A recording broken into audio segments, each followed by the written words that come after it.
Good afternoon, Ray Halbrook along with Scott Lauda and Alex Neisler. How you guys doing today? Hot. Really hot. Really hot. It is really hot one here today. We're sorry about the delay on some things here, but we've got off to a very, very late start, and hopefully if you could do us a huge favor, like and share our page. We appreciate that. Like and share right here, right now. You are watching the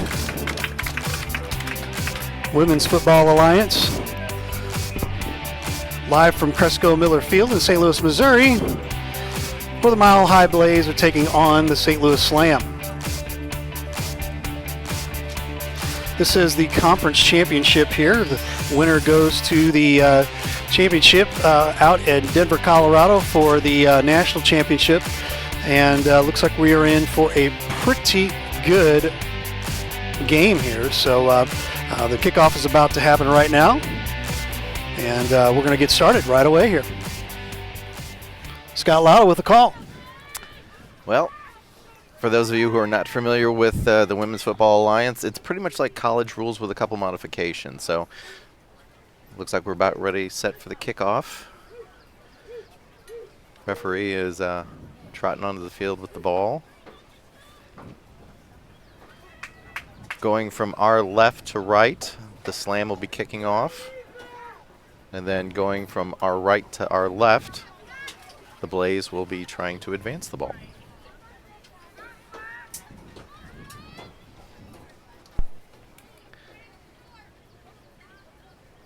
The Blaze are in orange jerseys and the Slam are in black jerseys. With it being about, mid to low 90s, they would probably like to have the white jerseys, I would think, today.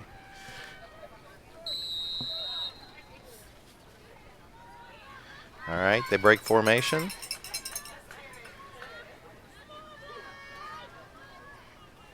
Number 3 signals that she is ready. And boots it, and we are underway. Oh, it is muffed back. Returned from the 3. Cuts back towards the middle. Picks up a block. Breaks free. And looks like she's down just past the 30. Probably about 32, 33. That was Ruby Albright on the return. Good enough for, what was that, 30 yards? Kickoff return to the 36-yard line. So, Alex, what do you think is key? Because both of these teams, if you see, their stats, they both don't give up many points, it looks like. I think the Slam has like 3 or 4 shutouts, and then the Blaze also has like 3 or 4 shutouts if you take out the forfeits, of course. Lot. Both these teams are very heavy on the run, though. And Slam likes to run it. So who can stop who and make them do things that they don't like to do. And that'll be the victor. All right, looks like they break the huddle in a run formation.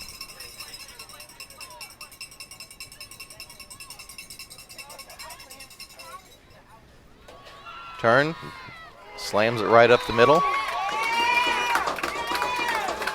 Crowd reacts to a nice gang tackle there for about 3 or 4 yard. That was G. Cole Hockaday picking up the 3.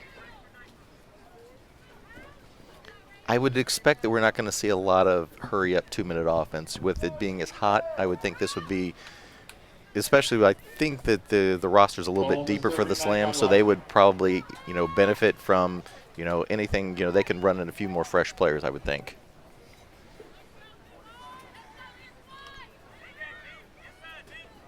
Similar formation. No wideouts.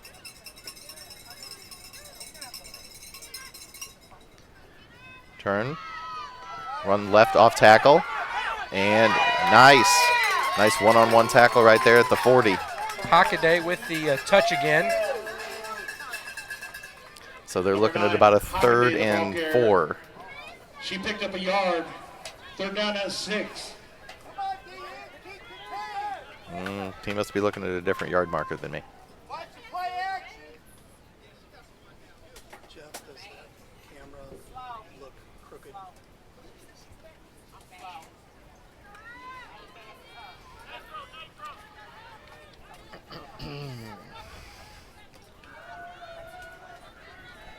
Okay, same bunch formation as the first down play.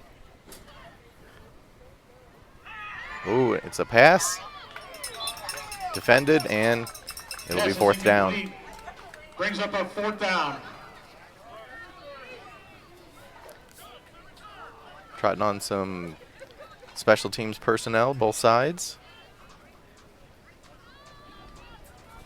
Number 3 drops back deep for the slam.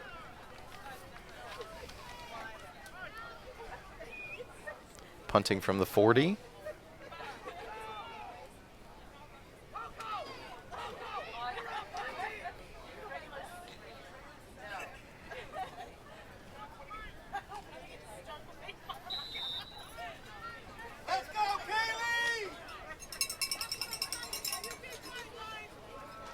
And snap is low. It's bobbled.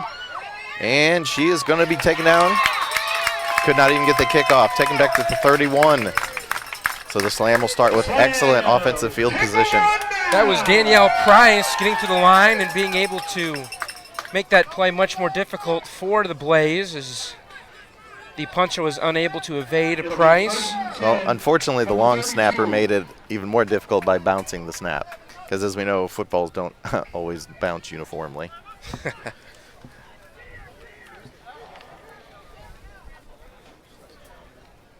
So number 12, is that Taylor Hay is number 12. okay, looks like she's going to be in the backfield. And then I think Jamie Gall is going to be under center for your St. Louis Slam. They've got a spread formation. Snapped, handed. Cuts back inside. And makes it down to about the 26, 25 maybe, for a nice 5+ yard gain on first down. Taylor Hay was the ball carrier for the slam, picking up some yardage there. Looking in second and about 5. Gain of 7 on the play. Gall looking in, getting her play. There again, they've got 3 wideouts to the left. Hand off, run right, cuts back. That's Hall again. And, she's taken down just inside the 15. First down, signals the ref. So the slam off to a good start. Already had a conversion. 10 yards on the play. That's a slam. First down! It's a pretty good crowd that's filled in here. Despite it being feeling like 100 degrees. Right.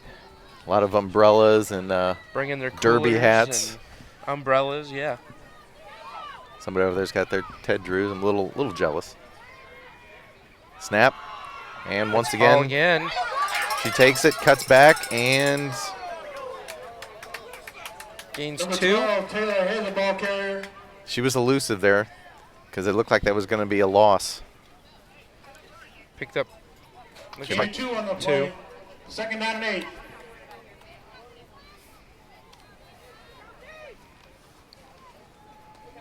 So it looks like they need to get down a couple yards inside the 5-yard line for a first down. And then, of course, just a few more yards past that for the end zone.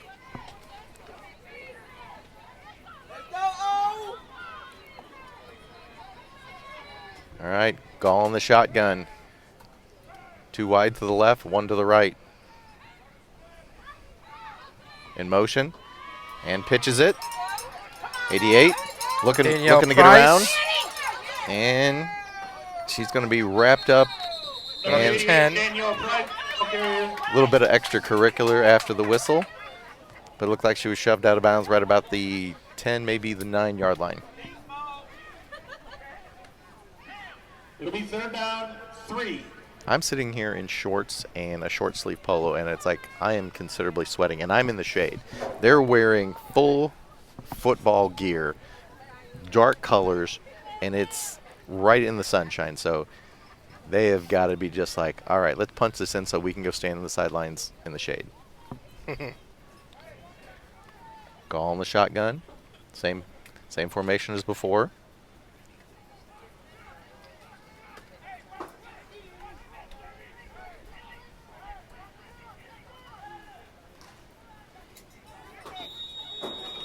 And looks like we have a delay of game. There was a flag on the play. Yeah, Delay delay the game. against St. Louis. That's unfortunate. They definitely had some momentum here. It'll bring up a 3rd down and 8.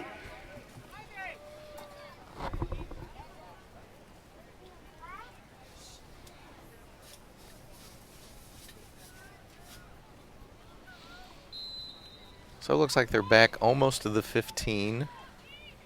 Just inside the 15. Yeah. And I said they need to get to right around the 5, it looks like.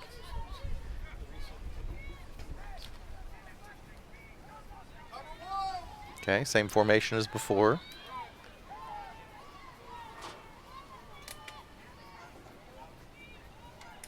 Gall takes the snap, and she's back. She's going to let it fly. Wide open, and that's a touchdown. Your St. Louis Slam draws first That was blood. Danielle Price on the receive in the end zone. That was a nice spiral. She was wide open, just like it doesn't get much easier than that. A 14-yard touchdown pass. Number 88, Danielle Price. All right, let's Slam line up for the point after attempt.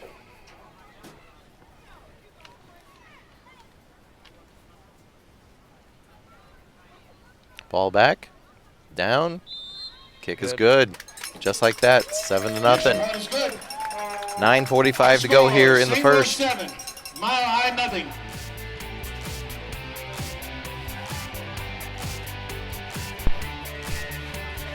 You're watching St. Louis Slam football on Livestream STL. We'll tell you a little bit about our sponsor today, Signature Packaging and Repair LLC. Appreciate those folks. Let us put our signature on your boxes. 573-243-0075 or www.signaturepackaging.net. See a lot of folks on the Facebook waves yelling or wave at us and tell us hi. We will be pulling on some people here. Scott Milliken, how are you? Jackie Brito, how are you? Mandy Hugh, how you doing?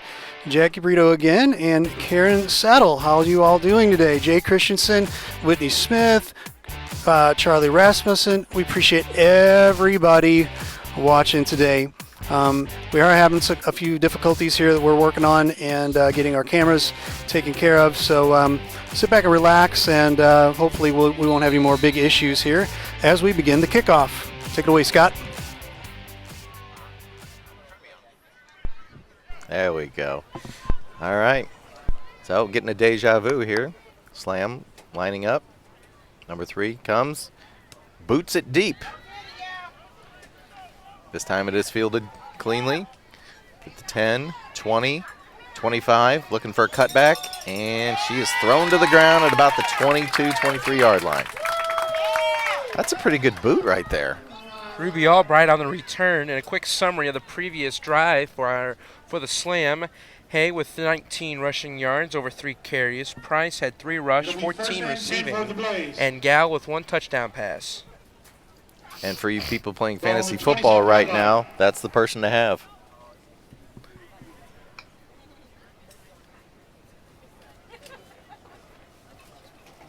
All right, so the Blaze will go into their second drive of this first quarter, correct? Just like college, Yeah. right?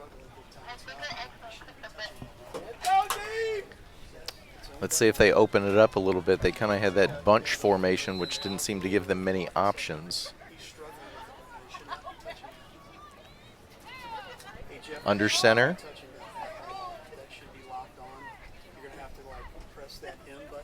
And she pitches. Blaze run outside, and a flag flies as she's taken down about the 21. So either no gain or a loss of 1. That was Z with the carry. So now we've got to figure out what the laundry is. Holding on the Blaze. Holding against the offense. So they're marching them back. Well, from a Slam standpoint, if you're a Slam fan, this is pretty much, you know, what you would hope for, coming out of the blocks. You're on your home field, got a little momentum going here, punched in your first drive, and so far, it's early, but so far they're controlling the line of scrimmage on their offensive plays for the Blaze. Another run formation, it looks like. And it's a pitch outside, run to the left, looking to get the corner, but she cut it back and taken down about the 13. I think if she would have continued on outside, I think she had more green to run to. Ruby Albright got the touch on that play. As they're looking at a second and very long. It'll be 2nd and 20 from the 17. The way the Slam is, attacking this run formation, I think they're going to need to open it up or they could be in for a very long day.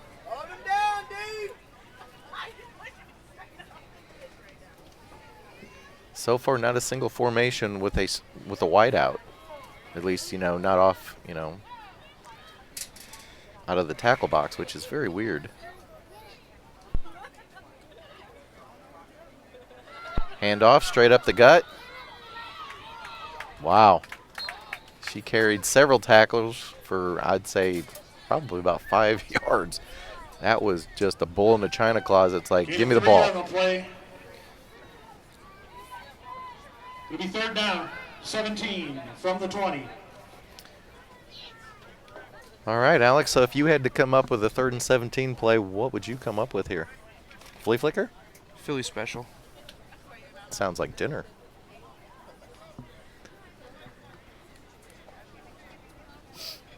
Blaze in the huddle, they break. And for the first time today, they will feature wide receivers split out. 2 on the right, 1 on the left.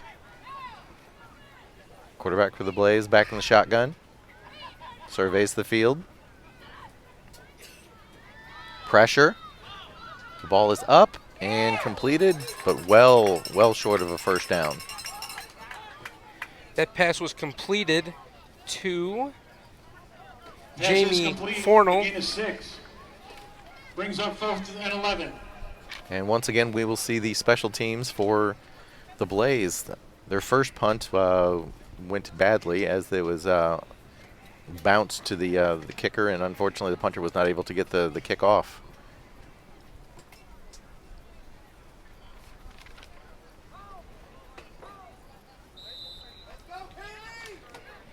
So they've got the gunners on the outside. 2 blockers up the middle. This time gets all the way back. Nearly blocked. And it will be fielded at the 41 and returned. Number 3 gets it across midfield and down to about the 45-yard line. So once again, they will start in Blaze territory for offense. Kaylee Nutzling 1st and 10 from the 45. returns that one back from the 40 to the 45.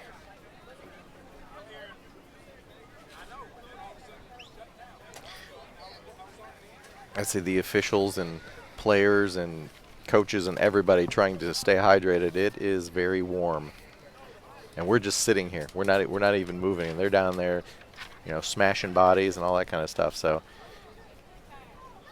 but at this point, they don't care. They're like, we want it. Let's go get it.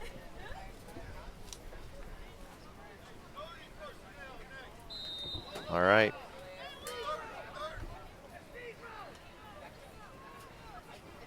The Slam come to the line. Gall back in the shotgun. Got wideouts. Split out. Two on the left, 1 on the right. Single coverage here on the right. Turn, run straight up the middle, and I think that was some sort of bulldog headlock that was for the takedown. Gain of 2, it looked like. Hay picks up 2. 2nd and 8. Be 2nd and 8 for the St. Louis Slam. One of the coaches for the Blaze is screaming something emphatically and motioning.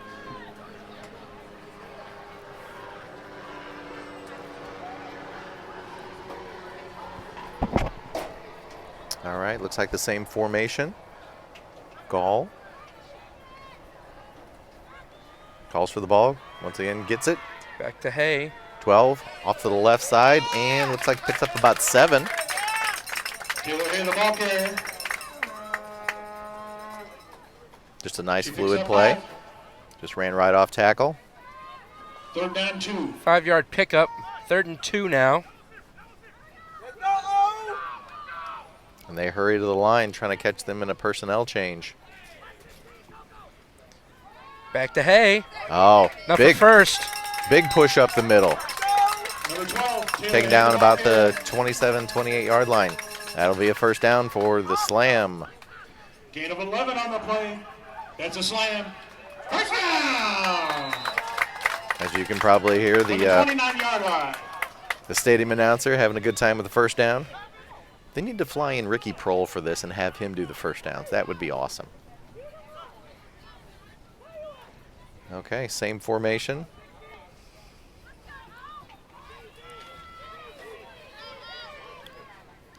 Gall to the left. Motion. Once again, 88 runs off tackle. All the way to the outside. Ooh, might have been a face mask got away with Number there. 88. Danielle Price. the ball carrier. With the ball carrier. Typically, you don't see the head whip around like that unless something kind of got caught on it. She picks up 8. Gain of 8. 2nd and 2.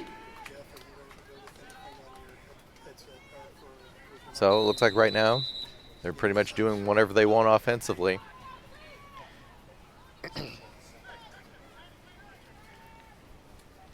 They are mere inches from the red zone, as they would say in the pro game, the NFL pro game, that is, because this is semi-pro women's. Single wideouts on each side. Gall in the shotgun. Hands off. And, oh, that time the Blaze was all over it. No gain. Taylor Hay, the ball carrier. Hay picks up 1. Maybe 1. No gain. 3rd and 2. They keep it at 3rd and 2.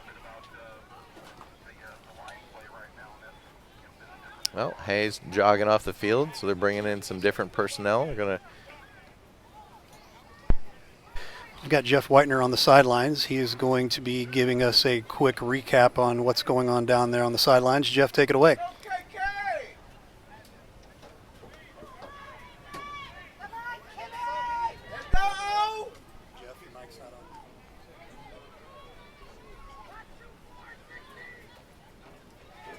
Oh, wow. Oh. Oh, And there's a flag. There is a I'm gonna flag guess a on the hold. play. Field. So far in this game here in the first quarter, it's been all St. Louis Slam up front. They have been controlling both sides of the line of scrimmage offensively and defensively, and that's been the biggest factor so far. Penalties starting to stack up, though, and hurt the Slam just a little bit now as they're trying to move this ball, trying to get their second touchdown of the game. But up front so far, that's where the rubber hits the road, and that's where we've seen the biggest difference in play. That Slam getting a big push out front from Washington, Moore, Kinsella, and company, and that's been the difference in the game so far, Ray. Can you tell us, give us a quick key? We were talking about just fun facts about somebody from the Slam real quick. Can you do that for us?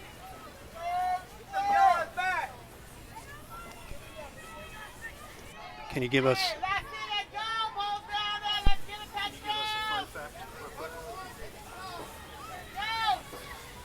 third down and 12. Oh, fake. Caught And by number 3. looks like about 6 yards short of a first down. That's Nutzling. So at this part of the field, I don't know if they have that much of a confidence in their field goal kicker, because I think their field goal kickers kicked 1 field goal all year according to the stats online. So at this point, I got to think they're going for it. And there's an ineligible receiver on that play, so another penalty on the Slam. So what was a promising drive, So are they perhaps going to decline it? 2 penalties have really set them back. Nope, they're walking it off. And that's probably smart by the Blaze. It's like, You know, it just takes one little letdown on a play, and they could easily pick up another first down and be, you know, driving for that, you know, second touchdown. Makes it 3rd and 17. I believe we had this question before. So you're going to go with your Philly special again here? Hail Mary.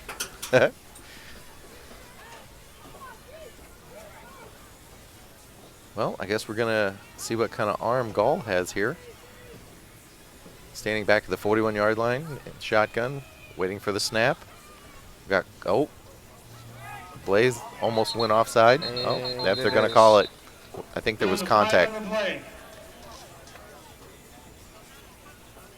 Encroachment on the defense. So we're doing a little bit of 5 steps forward, 5 steps back. Encroachment against Mile High. So that'll put you at 3rd and 12. It'll be 3rd down, 12. Which opens up a few more plays in the playbook for you. But still, you're going to have to get a big chunk here. Either that or you're going to have to get somebody in space that's open with speed. Again, back in the shotgun at the 36. Gall takes it. Good. Oh, just underthrew it. She had number 7 wide open. Intended receiver was Kaona Smith. Still 12. Just like you said, was underthrown, and it brings up 4th down. And it appears the offense will stay on the field for the slam. Yeah, at this point, I mean, if you punt, what are you really going to gain? Maybe 15, 20 yards, maybe? Well, maybe not. There's here they come, the change. I saw her kicking in the pregame warm-ups, and she was place kicking from about 40 yards away with Field goal attempt. with pretty good accuracy. So we'll see what she's got right here. Chance to make this a 2-possession game. Snap is plenty of boot, and it is just short. It was straight, but The field goal just is fell no good. just a little bit short of the uprights. So it'll come back out to the 20. And this is live stream STL coverage of today's championship game between Mile High and St. Louis.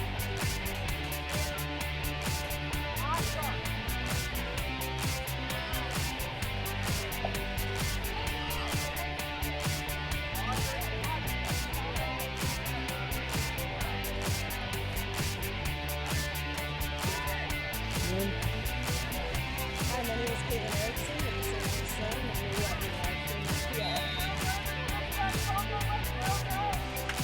we're watching live from We're going to go downstairs to Jeff Whitener. Jeff Whitener, what we got going on down there, buddy? Well, I just wanted to mention a couple of things, Ray, and I appreciate the chance here to do so while we're waiting. Right now, Slam's really shooting themselves in the foot with multiple penalties on that last drive. And then a great field goal attempt as we see a timeout on the field by the Mile High Blaze. Timeout has been called. Their first timeout of the game. And they're going to come over and reset things a little bit here and get a drink. But the Slam really shot themselves in the foot, and they have no one else to blame but themselves for not being able to put another touchdown on the board on that drive. But I want to talk a little bit about number 3 for the Slam, Kaylee Nutzling. And I don't know how much you guys have talked about her up there, but, she just missed that field goal attempt. Very good form. Kaylee Nutzling, former soccer star for University of Missouri St. Louis, and she's sort of the Swiss Army knife on this team. I will be very surprised if she comes off the field at all during this game today. She's a starter on offense, a starter at free safety on defense, and in addition, she is the place kicker, the field goal kicker, and the punter for the Slam. So she kind of does it all out there and can play a lot of different positions and is really a valuable asset for the Slam. Reporting for the sidelines is Jeff Whitener. Thanks so much, Jeff. This Stoppage and Play brought to you by Signature Packaging and Paper LLC. Let us put our signature on your boxes. Boy, I'm having some problems today talking. Check them out at 573-243-0075 or www.signaturepackaging.net. We hope everybody's enjoying so far a 7-0 lead for the St. Louis Slam. They begin here shortly here, back in action. First and 10 here with 1:42 to go. Hey, they're just words, Ray. They're just They words. are. They sure are.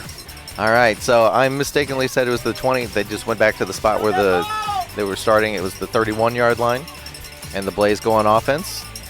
They got the field open up a little bit more, and promising-looking run was snuffed out very quickly. I think it actually may have lost a half yard. Hand off to J. Cole Hackaday No gain. for no gain on the run. Second and 10. I think the Blaze are trying to find, an idea of what they want to do against the Slam, but they seem to be very, very conservative in their play calling so far.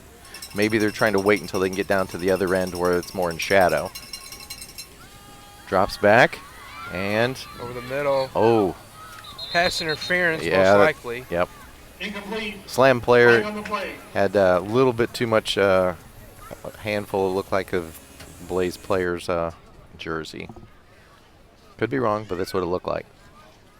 1:06 to go here in the first, and we're waiting on the official's Yeah. call. Just defensive holding. Defensive Against holding. St. Louis. Okay. Automatic Penalty first. results in a first down. Ball on the 40. So that's a 10-yard penalty.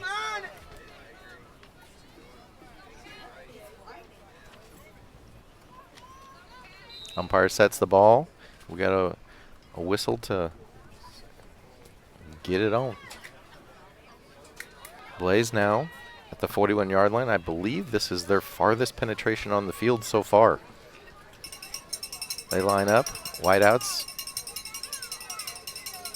trio of backs in the backfield. Another running play, and looked like that was off of right tackle, and I think they picked up, I'm going to say 3. Hand off back to Hockaday. Gain of 5. Gain of 5. Second and 5. Ball on the 45. Oh, okay. I didn't see her get that far up, but okay. Yeah, no. Yeah, I'm still going to say what I said. Gain of 3.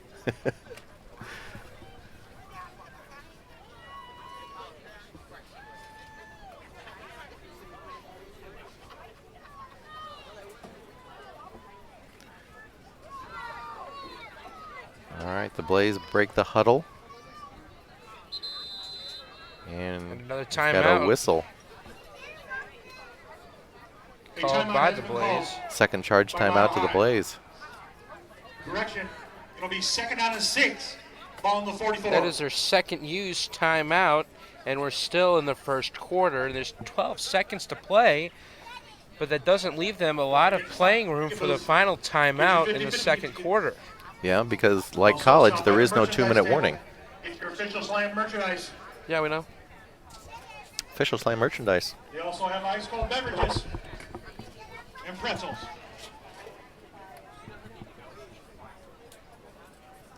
Maybe a little hot chocolate and coffee here too. Maybe an iced coffee. It would seem more appropriate.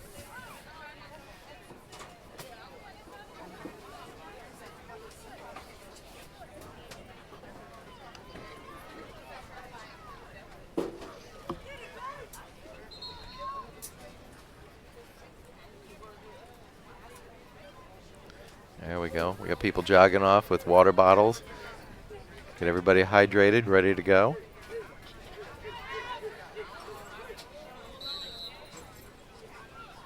So what are we seeing from the Slam on defense? It looks like they're just clogging the box. The Slam is doing a good job of not allowing them to get up the middle, so they're referring to the outside like we see here. As that handoff went to Z, and she picks up, appears to be only 1, and that will be the end of the first quarter. At the end of the All first right. quarter, Here from on Cresco St. Miller Louis Field. 7. Well, the good thing is they won't have to go far to switch ends. Haha, yeah. End of the first quarter, 7-0 the Slam over the Mile High Blaze. And we will be right back.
7-0 is our score. As we switch sides real quick.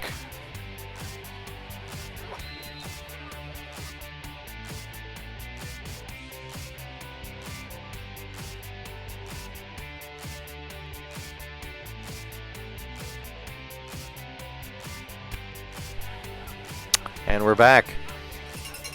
First play of the second quarter. The Blaze now going from left to right. Handoff straight up the middle and is met emphatically by number 45 for the slam. Chelsea Vinson delivering Wow. that blow It'll be fourth for down. no gain, and it is 4th down. I think she's a linebacker, and that was a linebacker hit. That was just a wrap up and bam, put her on the ground. Yeah, it's only 7-0 slam. It could have been much more if they hadn't, kind of short-circuited a couple of times on that last offensive drive. Maybe giving their field goal kicker a couple more yards. I think that field goal would have been good. From the But 46. all things still, the Blaze is not on the scoreboard. Are they going for it? 4th and 4. Looks like they're going to go for it. Maybe they're going to try and draw them off.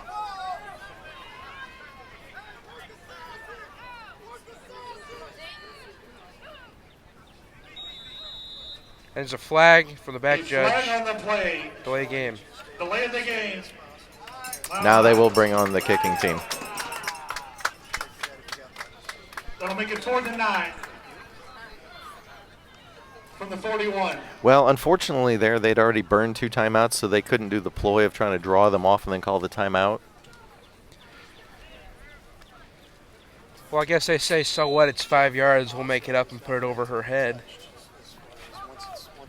Her being Nutzling, the returner for the slam.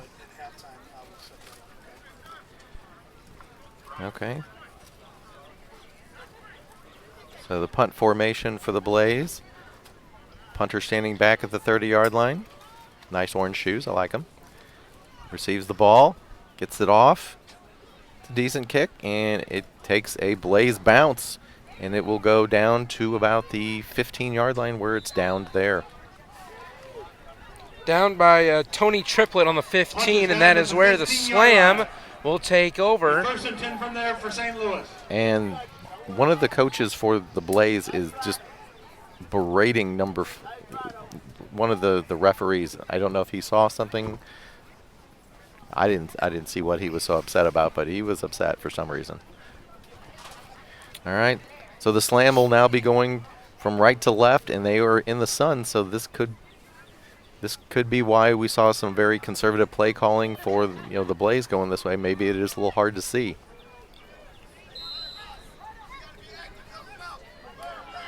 I see a lot of hands held up to block the sun, looking back into the huddle, looking back into the quarterback. Hay is in the backfield again.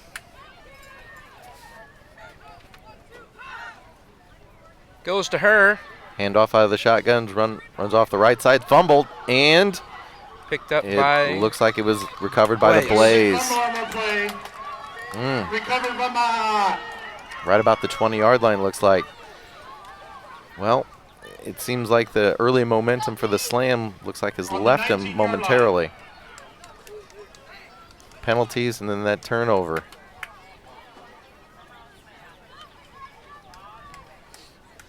We'll see what the offensive coordinator for the Blaze has in store.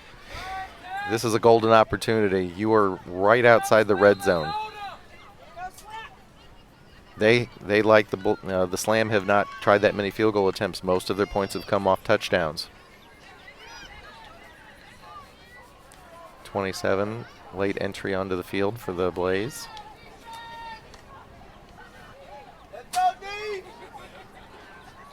27 is Kimberly Santa Stephen. One wide out, far to the left. Got a bunch formation. And it's a stretch play to the outside. And looks like pushed out of bounds right about the 11. Looks like a pickup of 9. Z with the carry.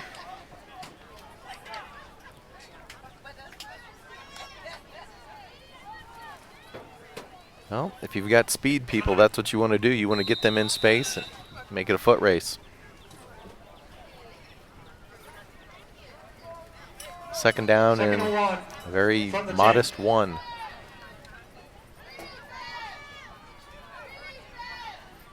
Z remains. No, that's not Z. Number 35. Ruby Albright is in the backfield. Single wide out to the right, and then triplets on the left, just off the box. Right up the middle. She's got a first down. Or does she? Yes, she does. Gain of 2 for Albright. First and goal. Albright, the ball carrier. So it just got interesting. From the 9. The Blaze is 9 yards away from tying this ball game up, or at least putting a touchdown on the board with a chance.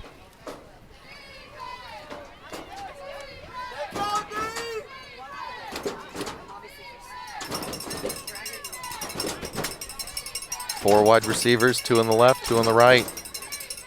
Trying to spread the field, it looks like. Quarterback for the Blaze in the shotgun. Her running back to her left. It's a passing play. Oh! Number 7 defended the pass nicely. Tipped by Kiana Smith. Broken up by 7. Kiana Smith. That ball kind of fluttered a little bit. It was high. Second and goal. That could have been a very long run back for the Slam right there. Second goal from the 9. I would anticipate a running play. Or maybe another one of those stretch plays like they did earlier.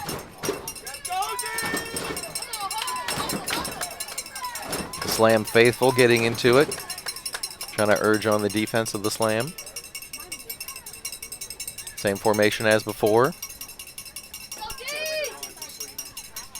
Snap back. It's a passing play again. Same exact play. And that is picked off. Number 7 up the sidelines. No one's going to catch her. No one's going to catch her. Kiana Smith. All the way to the house. Just like that. She missed it on the tip, but she didn't miss it there. Same exact play. They almost got it the last time. This time they did get it. And once again, momentum switches sides.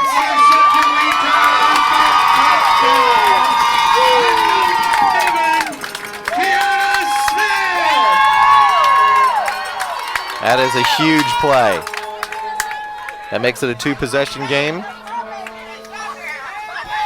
And they're on for the point after attempt to make it 14. A lot of buzz right now through the stadium.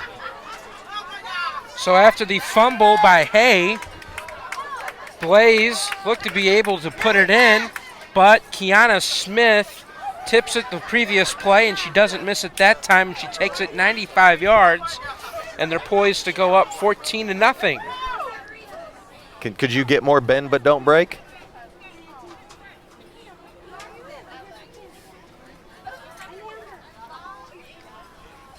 All right, formation is set up.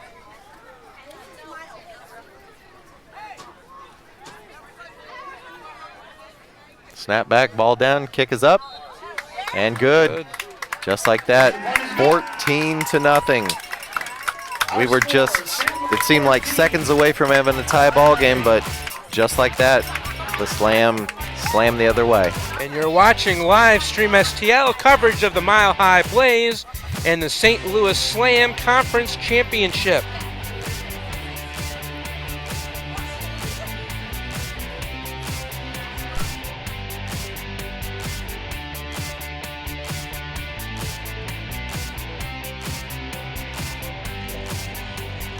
Hi there, Kiana Smith, the St. Louis professional women's tackle football team, and you're watching Hi, I'm Taylor Hay, and you are watching the St. Louis Slam women's football team on live stream STL. Hi, my name is Caitlin Erickson with the St. Louis Slam, and you're watching live stream STL. I'm Jamie Gold from the St. Louis Slam, and you're watching live stream STL.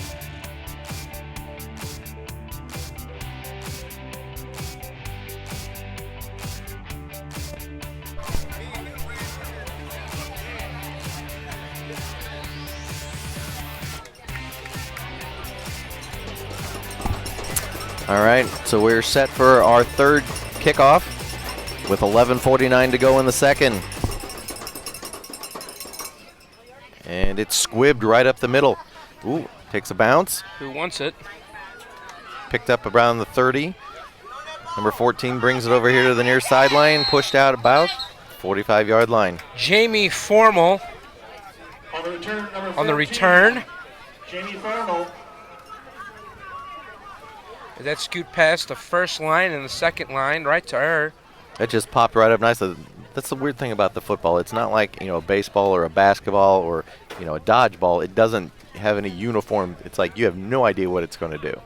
That could have just as easily just squibbed right to the side of her. Looks like Jeff's angling in for a better view. So the Blaze getting a little impatient. They want some information into the huddle so they can set up their play.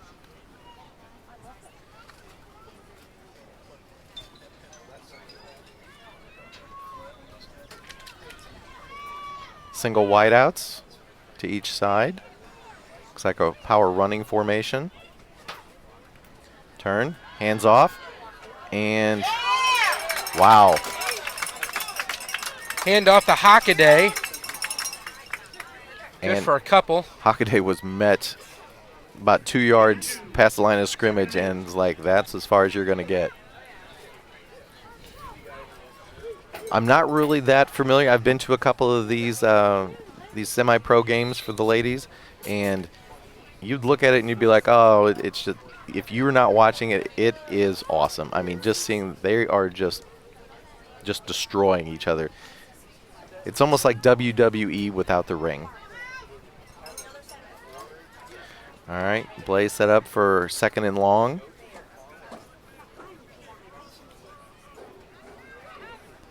Number 4, about 3 yards back from the line of scrimmage in a flanker position. And, ooh, nice snag by 14, and that's a first down for the Blaze. That was, that ball was a little away from her body, and she made a nice correction and got it. Jamie Formal on the reception. Results in her first. A first down for Mile High. I think that's only their second first down of the game. I could be wrong. All right, so at the 42-yard line, Blaze are trying to build on that first down. Quarterback under center. Single wideout over here to the right, and it looks like trips just outside of the box.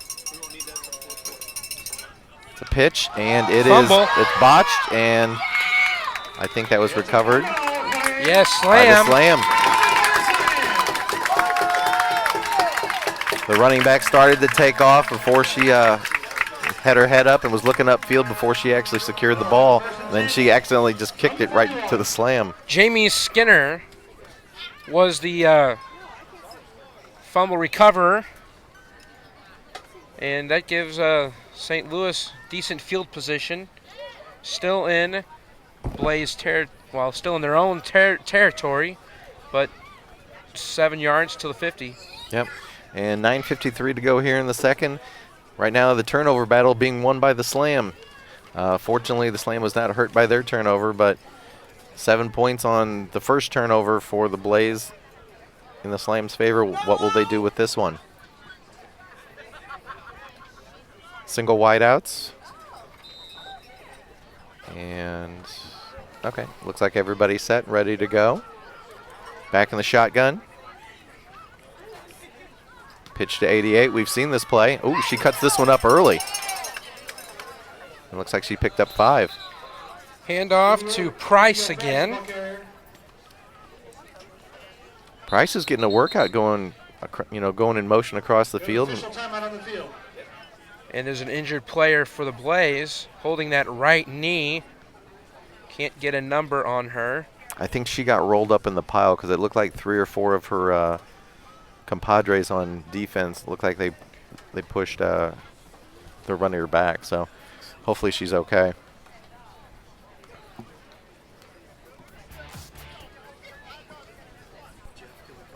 All the defensive players taking a knee as they tend to. Do we get a number on who's down? Can we see? Is it 14? I think that'd be. That's not a good sign. When they keep throwing that head back like that. That's really Might be quite a bit of pain. Jamie Fornell. That would be a Trying to huge read the loss. shoulder number. So that would be a huge loss to the Blaze because she's made some nice plays on the offensive side of the ball. And that's what I'm going with. We're going to pop downstairs to Jeff Whitener here real quick. Jeff, what do you got for us? Well, I wanted to take a look here on the field. Obviously, a scary moment and our first real injury of the game here for the Blaze. It appears the right knee area of the player, and I believe we have a number on that, number 14, Jamie Fortnell. And if that is the fact, she's a very, very important part of this Blaze offense and defense, two-way player, and I hate to see that happen as they're helping her up now on the field. During the end of that first quarter, toward the beginning of the second quarter there, you could feel the Blaze starting to take the momentum in the game, and that interception return for a touchdown really knocked the wind out of their sails, and it'll be very interesting to see what happens now. If the Slam can put together another drive before halftime and go up 21-0 on the Blaze, they've got plenty of time, 9:38 on the clock. So let's see what happens, and I'll try to get an injury update on the player. If there's anything to take away, she did walk off the field under her own power. No assistance from the coach needed, but they got her lying on her back here on the bench. Looking at that knee now. All right. The Slam resumes on offense at about their own 37.5-yard line, it looks like. And Jeff.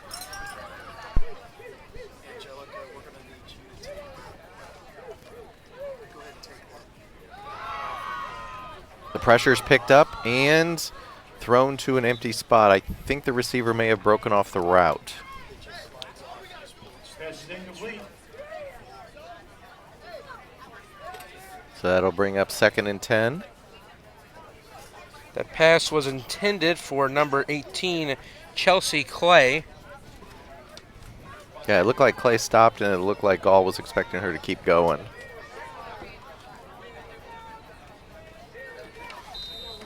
Just a miscommunication on the coverage and the route. I think it happens every once in a while. Oh, it does. But when it does, you just hope no one from the opposition is Is there where you were supposed to be, right. Be the new receiver. Oh, big block by 78. Oh, number 12 ran into her own player. Otherwise, she would have had another 4 or 5 yards at least. That big block from Tammy Moore allowed Hay to pick up some more yardage. I'm going to say 3rd and 8. All right, some personnel changes here for the Slam. Some shuffling in the defensive backfield for the Blaze. Each side looking for that one more substitution to. Ooh, right now I think they're playing way off the receivers of the Slam. Up on the far side, they are 6 yards off. Maybe they're trying to guard that first down line, but you give them too much room. Fake. Ooh. Pass intended for Hockaday, just out of her reach. 9 yards. And we're looking at 4th and 8. So on your own side of the field here, I would think you would send on the punting team. That appears what is occurring. You've got the momentum, no reason to give them a short field in case you don't pick it up. I understand the confidence in your offense, but that is the smart strategical play. Especially with what's riding on the line here. All right, punt formation. She's about 11 yards deep. Snap. And, ooh, nice high boot. And it was muffed. Recovered about the 24 by the Blaze. Punt is down by number 12, Tony Triplett. Sorry.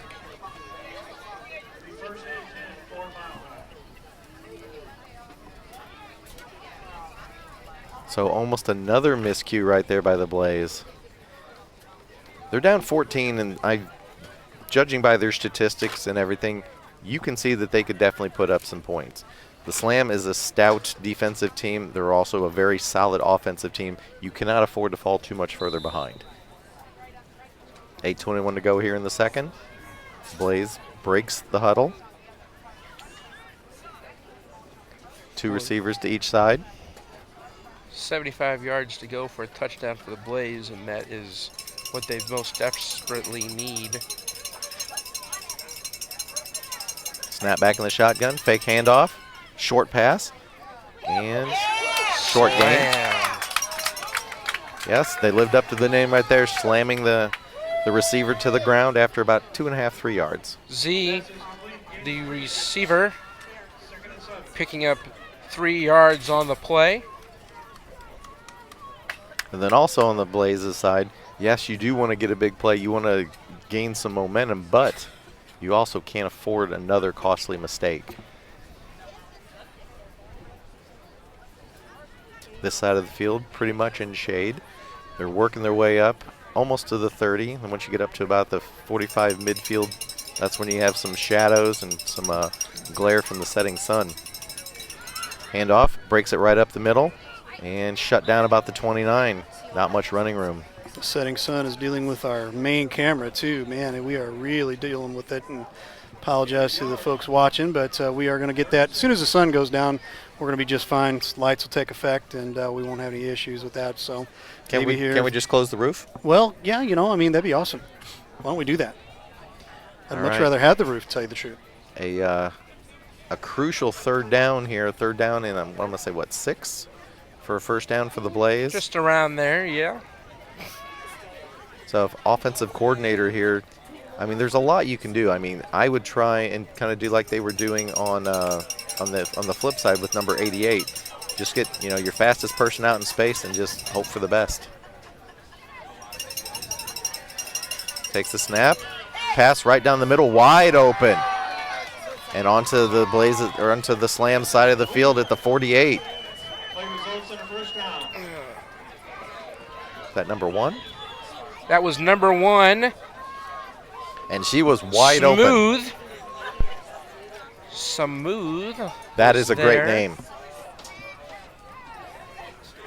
Caught it, turned, and picked up a couple more yards. Now they're moving. Handoff off the right side. Stiff arm, and 2 more tacklers. So I'm going to say a gain of 1, maybe 2. It's a nice stiff arm and spin move, but just a wall of Slam players after that. Second down. 2 wideouts on each side. Back in the shotgun. Takes the snap. Sets up. Throws it sidearm and incomplete. The intended receiver, Z Canfield, just out of her fingertips. And quickly they're back to third down. 3rd and long. Don't forget to get your 50 tickets at halftime. We have 5:58 to go here in the second. Blaze looking to make some sort of splash before the last 6 minutes of the half are over. So what do? Do you maybe take a shot down the middle? If they intercept it, it's almost as good as a punt here? If it was on 4th down, but Maybe play for 3 of it and then try and get 3 more on 4th down? Or just pick it up all here. Well, true. That's what they're trying for. Steps into her throw, and once again, got number 1 is behind the defense and Oh! dropped the ball. And recovered by the Slam. Slam.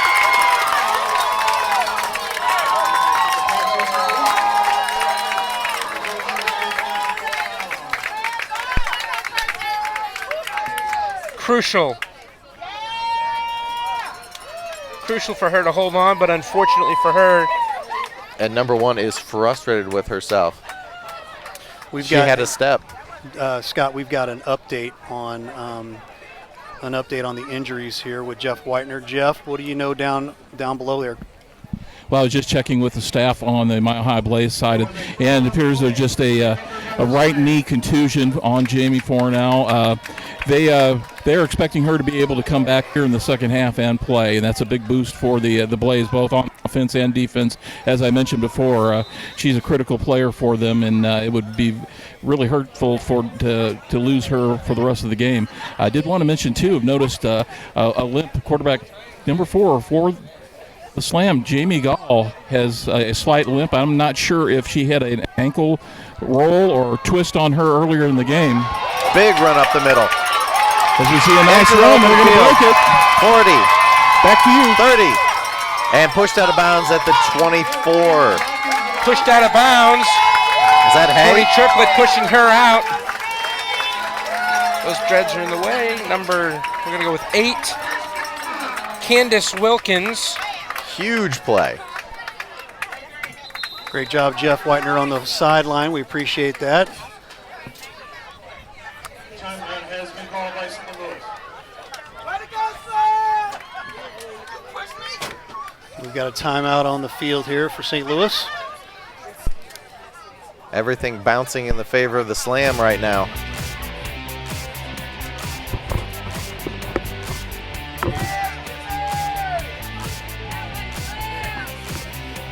And we'll be right back.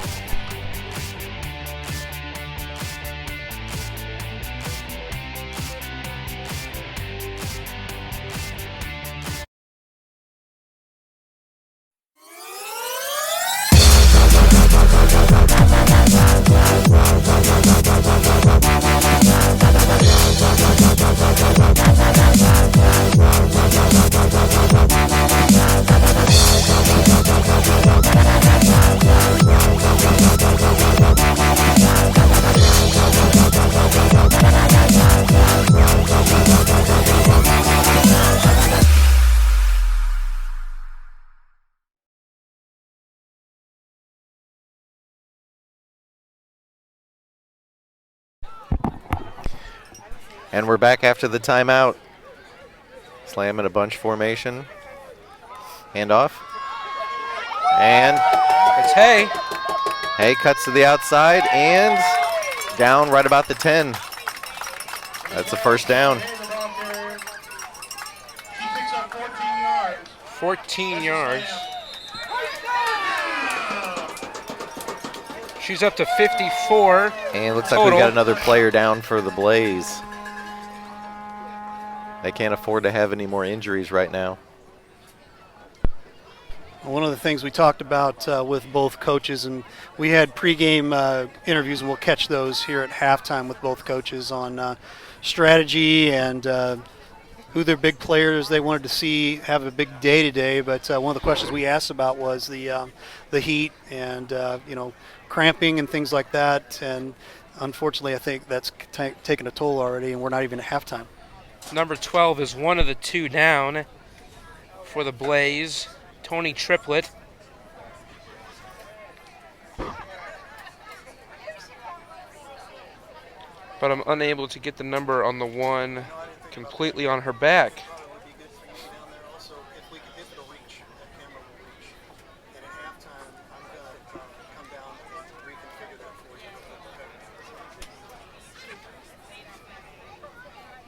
Appears are working on her left ankle.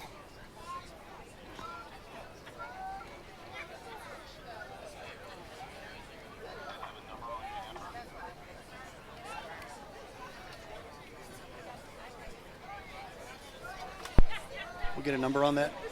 I got a number 12, the one on the right, number 12, Tony Triplett.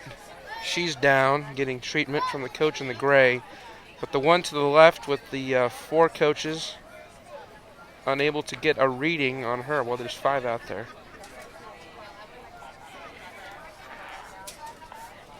Number 9, J. Cole Hockaday was the one on the ground for the longest period of time. She's on her feet. Okay, she's up. But Triplett, she laid back down. I guess she gets stretched out a little bit.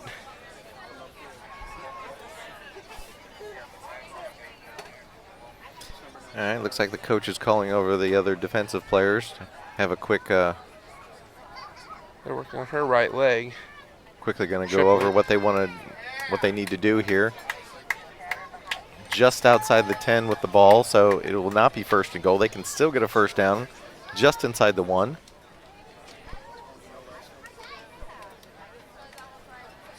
So Hockaday walking off the field now. Triplet to Very her gingerly. feet. Injured player getting up, number 12.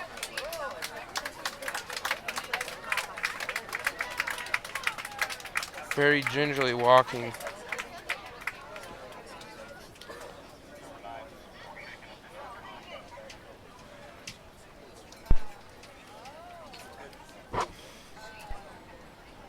Well, it's good to see walk-off, of their own power. But she's really not moving her upper torso too much. Maybe she got her back tweaked or something. Triplet not moving her torso very much on that one. All right, so we're going to have a 1st and 10 from the 10.5, 11-yard line for the Slam as they continue their offensive onslaught here. Earlier in the drive, they had a huge 55-yard run. And off to Hay. Hay is going to walk in. Practically untouched. From 12 yards out. And she jumps up and is congratulated by her teammates.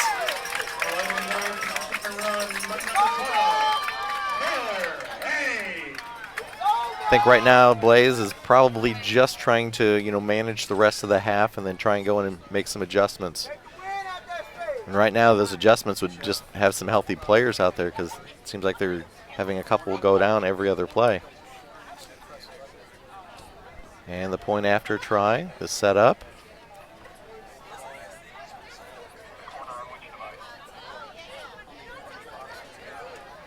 Snap. Brought down and converted just like that. So that long drive set up by that long run by Wilkins, we got her for 55 yards. And then between the combination of Price and Hay punching it in from 12 yards out, STL leading it 21-0 here on Live Stream STL. We're going to go to the Facebook waves here real quick. Say hi to some folks here. We'll say hi to Mo McReal. Come on now, get up, Trip, he says. Allison Blackman, let's go Blaze. We appreciate the Blaze fans. There were a lot of Blaze fans that jumped on here. We appreciate you folks getting the word out. We've got quite a few folks watching tonight.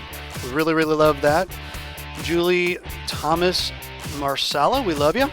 Charlie Rasmussen, Barbara Forrester, Sherry Westcott, Jackie Brito. I'm bad with names, sorry folks, but we appreciate everybody chiming in and whatnot. And Derek Duvalli, Demario Holman, we appreciate. Man, this is so awesome that we're able to reach out to folks over here. So we're going back to live action. And the kickoff is taken right at the 15-yard line, brought up the sideline, left side, the flag flies. And looks like she's pushed out of bounds about 35. I'm going to guess that's some sort of illegal block. Is that number 15? And right now I am on Facebook. I am sharing the live stream feed. So if you want to check this out, go to my page. And I don't think it looks bad. Even with the sun, I think it looks fine. Yeah, we're struggling a little bit. Got a little bit of a shadow and whatnot, but well, that's not your fault. That's Mother Nature. Mother Nature. Once the lights come on and they take effect, that'll be really cool. It'll be a really nice setup here. So. Do we have some sort of procedure where they're re-kicking? Doesn't look like it. They might. Oh no, you know what? They are setting up like they are. Maybe offside. Is what the two or declined both. So block in the back and offsides. We call that in the business a do-over. Yep, very much. Mulligan.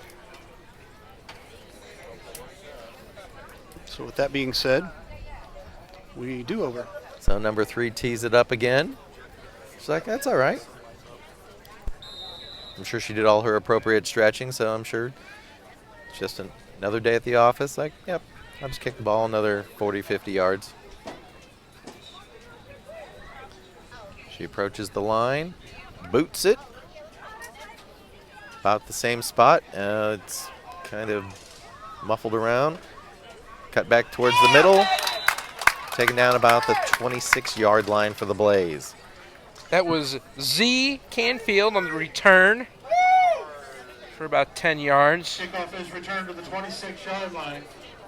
Will be first and 10 for Mile High. So the Mile High Blaze in the essentially Broncos colors look to try and, get some sort of positive before the half. 4:57 to go here in the second. Probably looking for a prolonged drive, give their defense a rest, and also get a little bit of offensive confidence, I would say. We got questions from folks. Where are we in St. Louis? We are in South St. Louis at St. Mary's High School. Off of Grand. South Grand, correct. Under center. And Ball was we've got loose. a sack. Recovered. Somebody broke through the line and just was like, I'm going to sack you. Loss of 6 on the play, it looks like. I believe that was number 52, Second and 15. 3? 53. Combination of that big defensive line.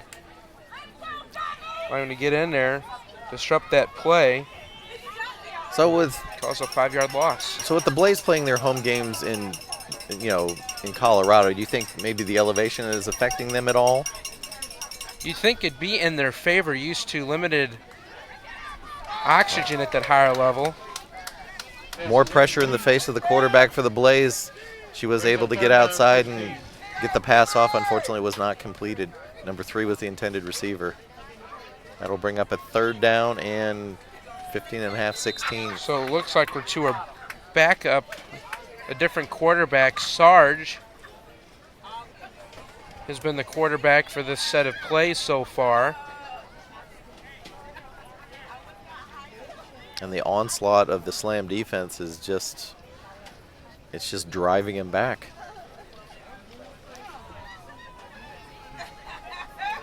With the incompletion, they did stop the clock, which right now I'm sure the Blaze does not want.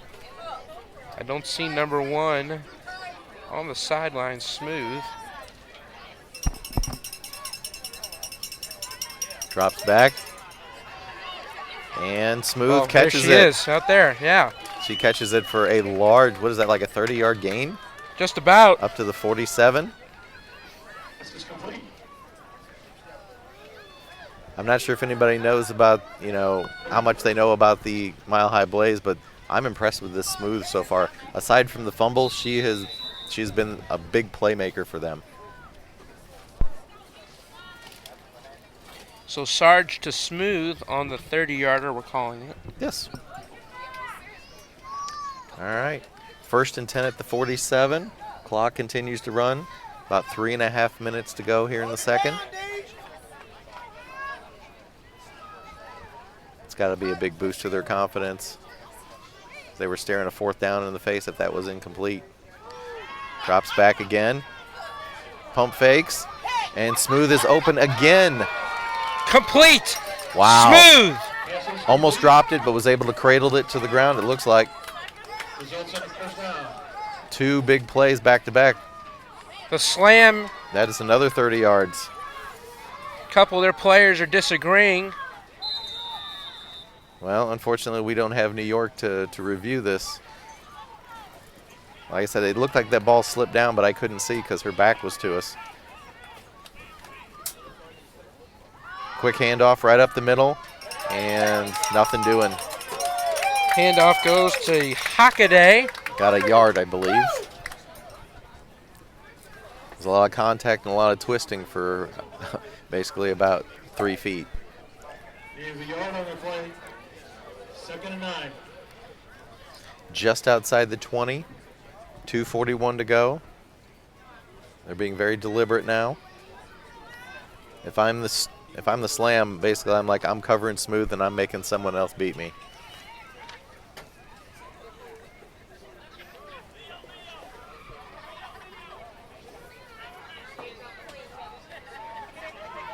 Blaze back in the shotgun.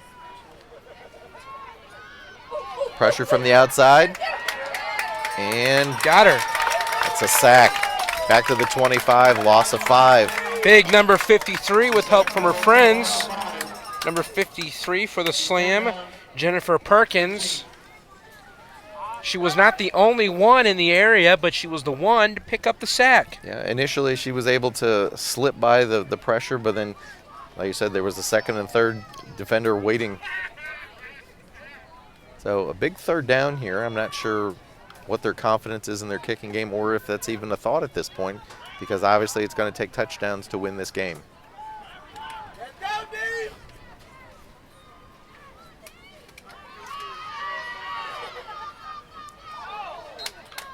Incomplete. In and out of the hands of Smooth, I believe. And she's down. 4th down. She's looking for help up. Yes. Yeah, that that might be more of an injured pride as opposed to an actual injury. 'Cause I think she thought she should have caught that one. 4th down here. 1:26 to go. So they're looking to get somewhere inside the 10 for a first down or ultimately a touchdown. Smooth is in the slot. And there's wide receivers flanked out. Oh. Her receiver cut inside. She threw outside. Slam will take over them down. So, turnover on downs. The Slam will take over the ball with 81 seconds to go in the half. Pass was intended for Kimberly Santa-Steven. And honestly, even if she catches that pass, I don't know if she gets the first down. Smooth over on the sidelines, taking a knee. Accepts a water bottle, gratefully.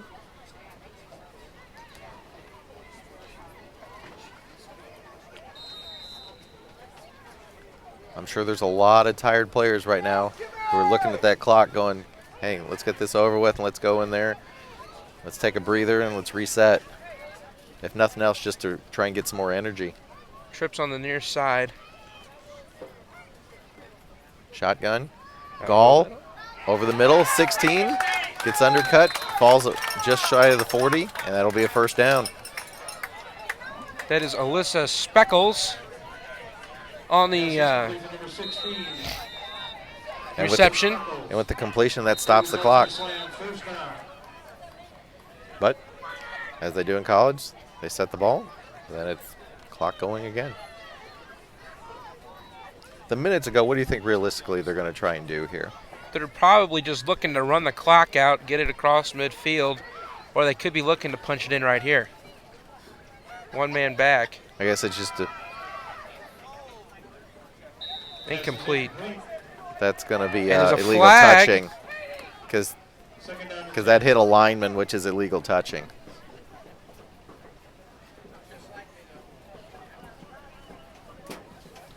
It's either illegal touching or grounding.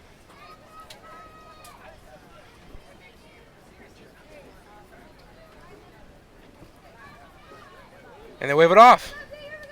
Well,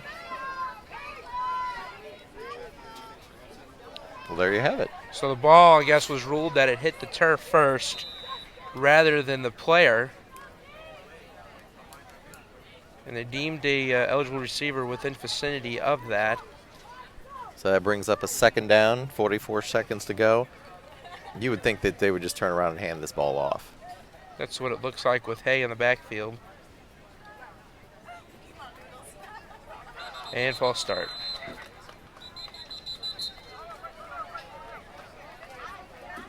There was a flag on the play.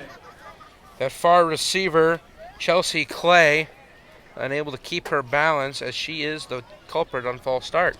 Hey, I feel you, Chelsea. Sometimes I'm just sitting there. It's like I have the worst balance in the world, so it happens. 10-second runoff. 10-second clock runoff.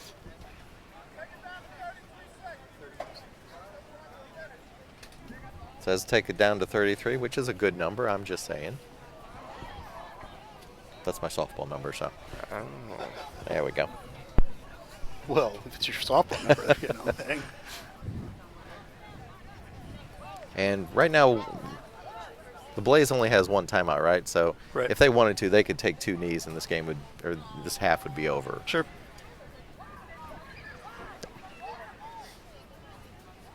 One of the coaches for the Blaze is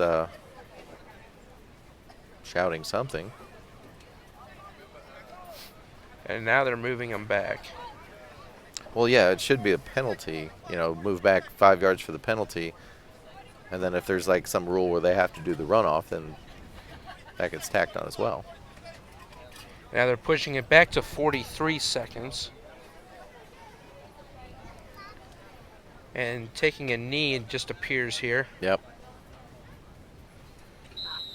Take 2 and go to the locker room. All right, that should do it. Will they have to do it one more They time? may have to take another one, yeah. Now at this point, you could be the other team and you could be like, I have my timeout, I could take my timeout here, and then actually make them run a play on 4th down. But they didn't. I'm saying, in theory, you could have. Oh, absolutely. Yeah, absolutely. Maybe hope for Yep. a fumble there, but A fumble or They a would've gone with block your kick theory. or something. All right, last few seconds tick off here as we go to the half. 21-0. The Slam ahead of the Blaze. St. Louis 21. So we rolled a halftime here, 21-0. Your St. Louis Slam here, opening up with quite a couple of impressive drives. Had 1 pick, and It could have been much yeah, more. Could have been much more. They were having problems getting some things going as we are seeing the sun start to creep behind the trees back Thank there. goodness I am for Yes, sir. loving that. That is beautiful. Now we can actually see a little bit better, but we're going to jump. We basically missed our pregame. We apologize about that, having some technical difficulties getting set up out here. But this is some of our pregames with both coaches from Mile High and both the St. Louis Slam. So stay tuned here. We'll be right back.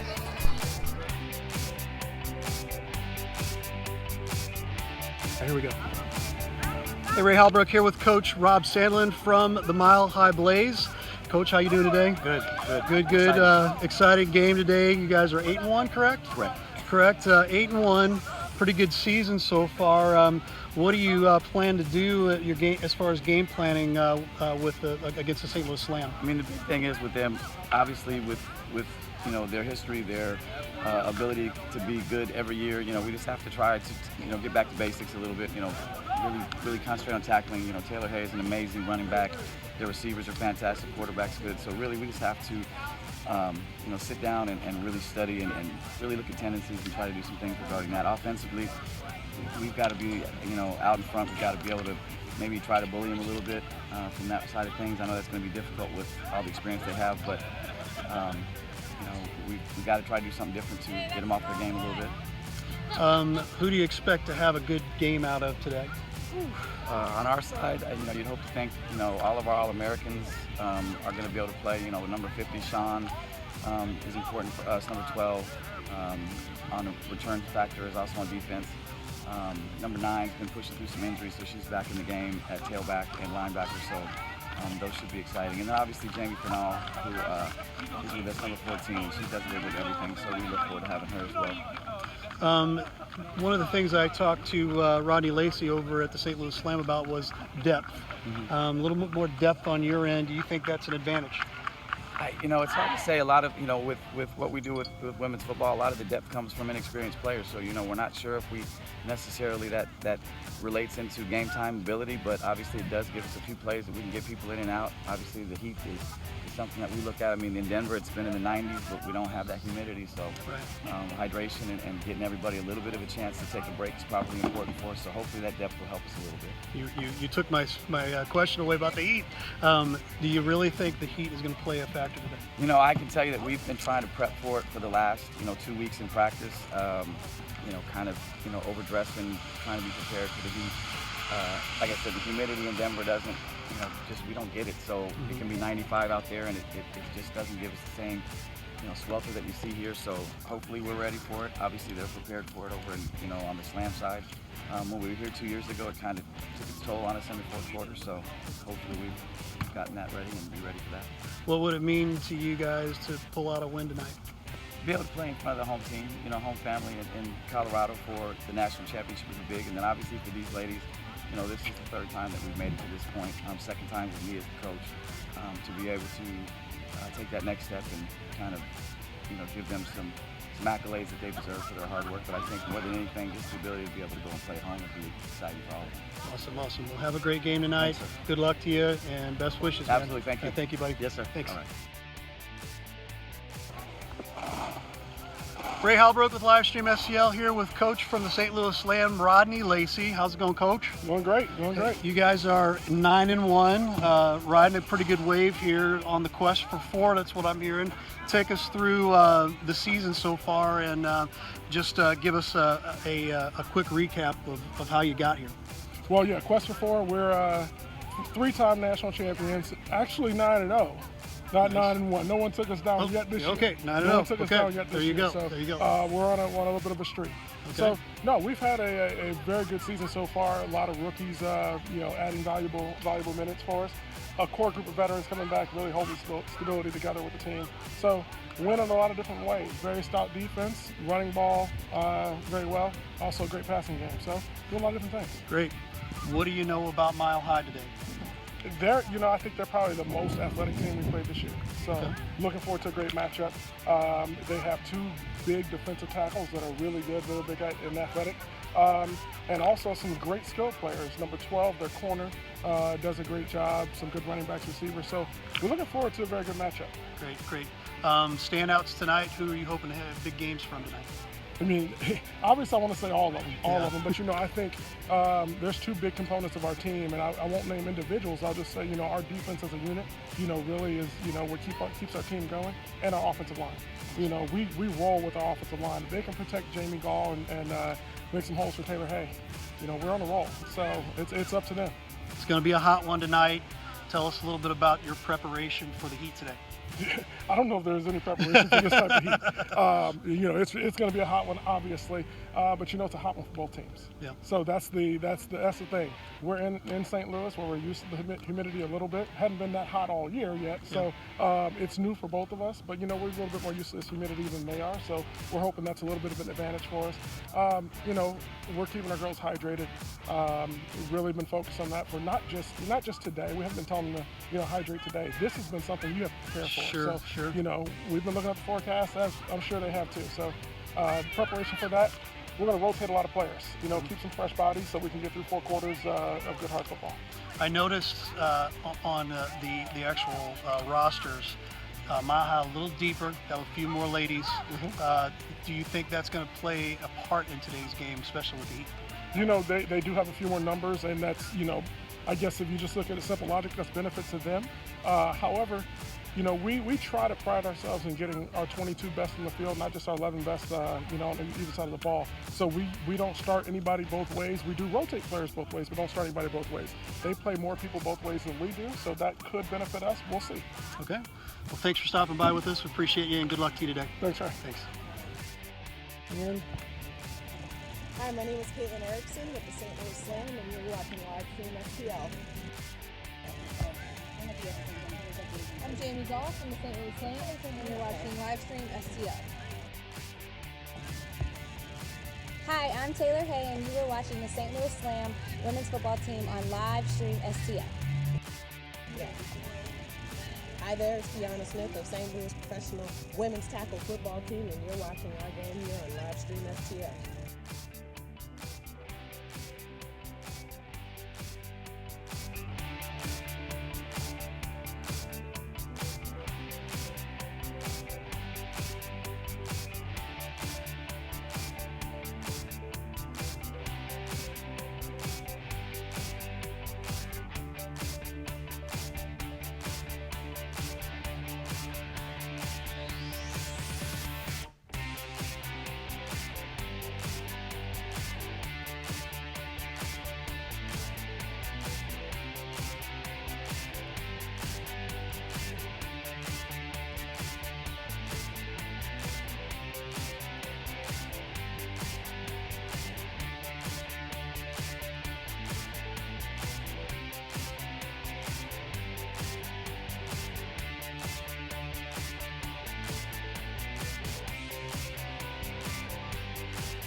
And we're back.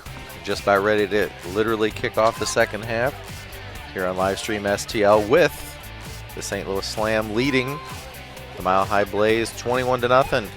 They're getting the ball back. They deferred. They won the coin toss and they deferred, so. So they got it in the first, didn't they? Yep. Right up the middle. And still alive. Stiff arm. And breaks across the 50 and scoots out of bounds. No flags. Kiana Smith with another great running. It was a little bit of a short kickoff, and she returned it about 25 yards and got over to about, looks like the 48 of the Blaze. So the Blaze, they just can't seem to catch a break.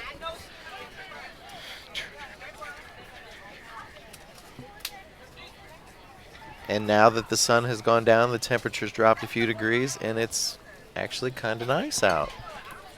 Still a little bit humid, but it's a beautiful night for some football. That's St. Louis for you in midsummer. Yeah, it seems like only a couple of weeks ago, you know, it was hockey season. I think it was 2 Hockey? weeks ago. Hockey? What's that?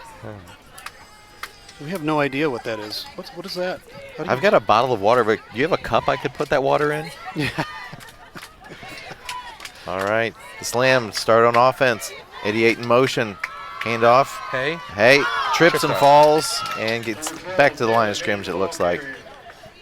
But in the grand scheme of things, that's really not a bad play for them. Obviously, they'd want a bigger gain, but right now, time is on their side. Looks like they got him for a loss of 1. Hay, the ball carrier. But like you said, they didn't lose the possession. They still got the ball. The clock is still running, and they still have a 21-0 lead over Mile High. Did I see Gall run off the field? Yeah, we got a new quarterback in there. I can't get the number. Is it 45, maybe? And she Quick fakes snap, it, and yeah. she does a wildcat run right up the middle, off the left side, and ooh, big collision. 45, Chelsea Vincent coming in. Direct snap to her, and That's picks a up first the down. first down in about 15 on the play. There was a lot of momentum going for her right there. That was a collision. These ladies are putting it all on the line. Somebody wants a trip to, what is it, Denver next week? In 2 weeks, I think. 2 It's weeks? Denver, Colorado, correct? I hear it's beautiful. Mm-hmm. I was there in the winter. It wasn't beautiful. It was really cold. Yeah, it's known to be cold. All right, got a run formation here. 52 starts in motion, stops. Ooh. They go back to Chelsea Vincent. Loss on the play of 1, it looks like. You know, we had a conversation at halftime here, the three of us here, about the Slam just wanting just to run the ball, thinking that they're going to have success, and I think the Blaze took to that, and they must have heard us. Must have overheard us talking. It just seems like logic to me. So second and just Gall's around back 12. in there. Hayes in the backfield. Got wide out, split out, both sides. Snap back. To Hand Hay. off to Hay. Hay cuts back. Looks like she picked up about 5 or 6. Make it a little bit more manageable third down. I'm going to say about third down and 7. Yeah. We appreciate our camera people on the sideline. Michelle Halbrook with the camera angle here. Who's the one to our right, Ray? That would be my son Curtis also. Without them, we don't have the pictures. It's just us talking. That is true. Very true. All right, clock continues to run. Third down. And it looked like there was some pre-snap movement, but I didn't see an actual flag. What's the call here? Hay started moving. She put her head down. The Coach for the Blaze is yelling she can't move. Heard that from all the way up here. So what? False start offense. A few people chime in. Come on, ref. So who'd you say? We have Michelle to our left, Curtis to our right, Uh-huh. Angelica up here in the stands with us. Right. You on the board. It's a family thing. I got wife and son downstairs. I have my niece next to us, and some good friends to the right of me here. So He called us good friends. good friends, good friends. I've been called worse. All right. Charlie Rasmus has said it is for sure not cold here, guys. Right No. now, I would imagine it's not today. All right. After walking off the penalty, they're basically back where they were before that gain by Hay. So 3rd and about 11, I'm guessing. Hay in the backfield again. She's a blocker Gall as the pass. has a receiver, tried to back shoulder her. Incomplete. It's a good attempt. It would have been close to a first down. So we're looking at a 4th down. I would think at this point you would just punt and just play field position. Make them go the entire field. And that is what they're going with. They heard you there. Probably have the same channel on our headsets. Right. What else are they hearing? I think she's going to want to put it down in the corners as close as she can without putting it into the end zone. Right, a little directional kicking here. Coffin corner punt. Gets it, turn, kicks it pretty Right much down right the down the middle. middle. But that, broke a tackle, still alive. And she runs over a tackler and ends up about the 15. She was almost taken down right back around the 5 or 6 yard line. She evaded 2, but the 3rd time's the charm, and she's brought down at the 15. That's one of those She intangibles. stays down as it's another injured player for Mile High. So that was the escapability factor, which, I mean, you can't coach that. That's just instinct. Hopefully it's nothing serious. I was unable to get a number on that return. Still down on her back. Was that the ball carrier? That was yes. The returner? I don't see a shoulder number. Can't get a chest number. It's number what? If we roll with it being number 12, it'd be Tony Triplett again. She's down. She was shaken up earlier. If that's her. We can't confirm that it's her. But early indications appear it could be her. All right, we got a little break in the action here. Ray, anybody we need to give thanks to right now? I guess we can do that. Yeah, absolutely. We appreciate the folks over at Signature Packaging and Paper LLC. Thanks you so much for being our sponsor today. Let them put their signature on your boxes, even though it says let us put our signature on your boxes. Check them out at 573-243-0075 or www.signaturepackaging.net. And if you are interested in sponsoring with us here at Livestream STL, we'd appreciate that. You can sponsor with us. Give us a call, 314-852-4398 or livestreamstl@outlook.com. And we are kind of auditioning tonight for the St. Louis Slam. We gave them a call, said, hey, we'd love to come and take care of your, take care of this game here. I know that the game in a couple weeks, from what I'm hearing, is supposed to be on ESPN3. And so we probably won't be able to cover that. But it'd be cool to take a trip to Denver, though. Don't you think? All expenses paid, Absolutely, absolutely. So there's a little bit more information on that injured player. It is Tony Triplett again. Okay. Did walk off under our own power. All right. We're back to live action. All right, so they're pinned back on the 15. And looks like a run right up the middle. Actually, off to the left side, I'm sorry. Looks like it was stopped somewhere around the 18, 19-yard line. Wasn't able to pick up on who had that. It could have been Sarge, or Smooth, rather.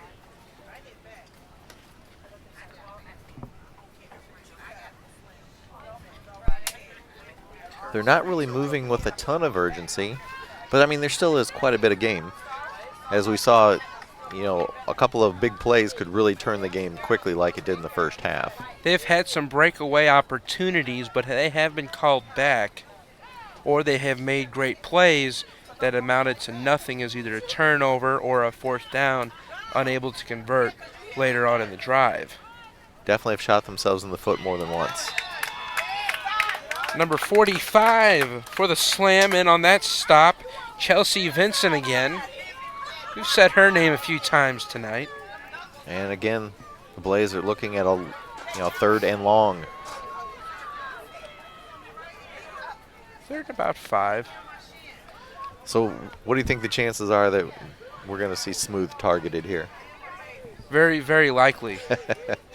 Unless she's just like quintuple teamed. She appears to be going to the far side of the field. I'm surprised they haven't put her in motion. They seem to be very set in their plays. They don't really seem to have a lot of motion. Is that Hurley outside? And she was trying to get it to her. Defender with the hand in the face. So pass intended for Sarge, incomplete, and that brings up fourth down and down 21. You have no choice but to punt here. Yeah. You can't. Deep in your own zone. You can't afford to give, because basically if you turn it over without gaining anything, you're already in field goal range for the Slam. Which would still be a technical 3-possession game, if you go for 2-point conversions. But your odds are not good. So deep in their own zone, they elect the punt. As all drives except the turnovers have a Number 50 jogs on the field for the Blaze. It's like, move. I'm right here in the middle.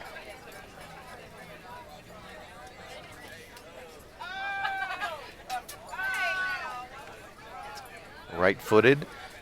fair catch And at the 45. once again, they start in Blaze territory. No flags, no injuries.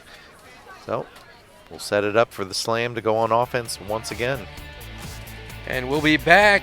St. Louis Slam up 21-0 here on Live Stream STL. I'm Jamie Dahl from the St. Louis Slam, and you're watching Live Stream STL. Hi, I'm Taylor Hay, and you are watching the St. Louis Slam women's football team on Live Stream STL. Hi there, it's Fiona Smith of St. Louis Professional Women's Tackle Football Team, and we're watching our game here on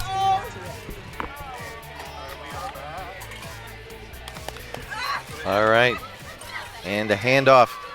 Ooh, nice spin move. Broken back to the outside to the left. Still alive. Was not wrapped up. Cuts to the outside. 20, 15, and down about the 12-yard line. Candace Watkins with the big run. Breaking tackles left and right. Throw a spin move in, and they're down to the 14-yard line of the Blaze. That's the big runnage we're talking about, but unfortunately for the Blaze, It's on the other side. Yep. They've been on the receiving end of quite a few of these. No huddle. They're just running up to the line. And we got a timeout by the Blaze. They have had a practice of using their timeouts early and often. So they will have 2 left. So for the timeout, Watkins had another big run. That's her third big run of the night. Definitely showing some impact on this game. With 8:47 to go here in the second, they're knocking on the door once again. And Jamie Formal, she's walking around on the sidelines, but that right leg is taped up. It's heavily taped. I don't see her coming back the way she's moving. It's not looking too promising for her. I'm sure she's got a pretty good tolerance for pain and all that, but that just does not look promising, which is unfortunate because she was an exciting player for the Blaze in the first half. All right, we're going to go down to Jeff Whitener here in just a second as we come back. He's got an update. Jeff, what we got going on?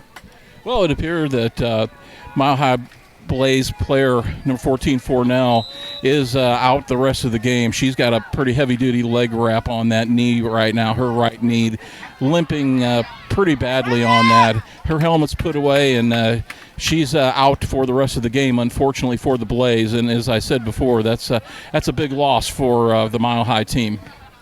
Thanks so much, Jeff. Right now, it's a very interesting point in the game here.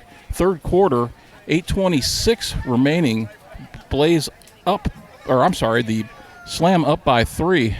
And it appears right now that they're really doing a good job of keeping the momentum going and locking things in place. A nice long drive here for the Slam would really almost shut the door here on the Blaze's hopes of coming back in this game. Thanks, Reporting Jeff. from the sideline, I'm Jeff Whitener. Appreciate it, man. Missed tackle in the backfield, and looks like she's down somewhere around the 5-yard line. They've gone to a little bit of a hurry-up offense, it looks like. That was Candace Watkins again on the carry. And she was very hard to bring down. There was a one-on-one situation in the backfield, and she was able to elude the defender. Yeah, bring your friends, bring your lunch. You're going to need it to get her down. Oh, those people with speed. Alas, that was never me. Not much for me either.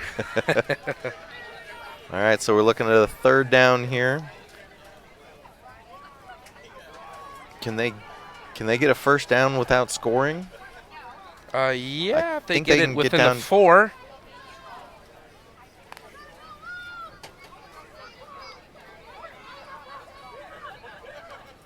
Handoff. Taha.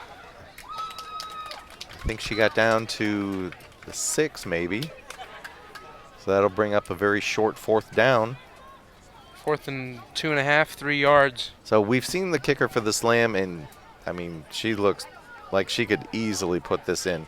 Do you go for the kill here, and do you go for the touchdown, or do you put the 3 points on the board? You got the lead. You got it deep in their zone. Go for it. Put the dagger in them. You convert. You keep going. You don't get it. They're backed up. So what? Right. And Ha is off the. What am I saying Ha for? Hey is off the sidelines. Hey, why are you saying ha? And timeout, St. Louis. As that was Watkins. All right. Was that Watkins in the backfield alongside with 45 Vincent, maybe? So they were lined up to maybe do a direct snap. Possibly. To Vincent. She did that right around the midfield earlier, and she ripped off a nice chunk of yardage. They're not changing personnel, so I'm going to guess that whatever play they were going to run, they're going to run again. And why not? You know, you got the lead. You got it deep in their zone. They run the risk of a safety if you don't convert. And if you do, you get a fresh set of downs. Get 4 shots to get it in. Another 2 minutes come off the clock, possibly. You're playing with house money at this point. In your house. How about that? Exactly. I said it's filled out nicely in the stands here. Earlier they were, getting a little anxious when, the Slam were having some penalty issues, but everybody seems to be enjoying the game pretty well right now. Yeah, and that turning point really would be on that Kiana Smith interception that went for 95 back in the first. As that was the closest the Blaze have been to scoring. It was 7-0 at that time. And they're going to go for a field goal attempt. Snap back. Kick is up. Just like an extra point. Good. So that pushes the lead to 24-0. Still technically a 3-possession game, but it gives you no margin for error if you were the Blaze at this point. A very, very difficult 3-possession, but most likely a 4-possession. As we come back, we'll come back and it'll be a Mile High ball after the kickoff, and St. Louis is up 24-0 here on Live Stream STL.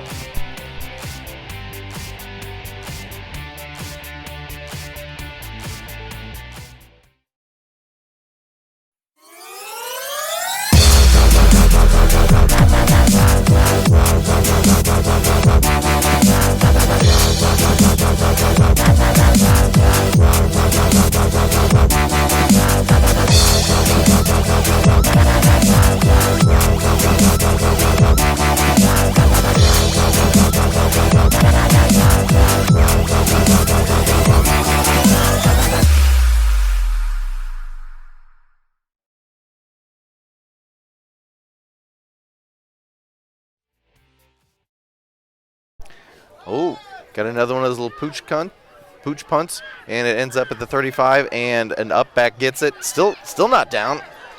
That was like a sumo wrestling match right there. Number 4 refused to go down. She's like, I got the ball. I'm going to go. Number 4 for the Blaze, Yolanda Searcy. And Yolanda was like, it's going to take more than one defender to bring me down. That was impressive. And we were talking during the break, it is an absolute beautiful sunset here. Many different varieties of the color red and some shades of blue.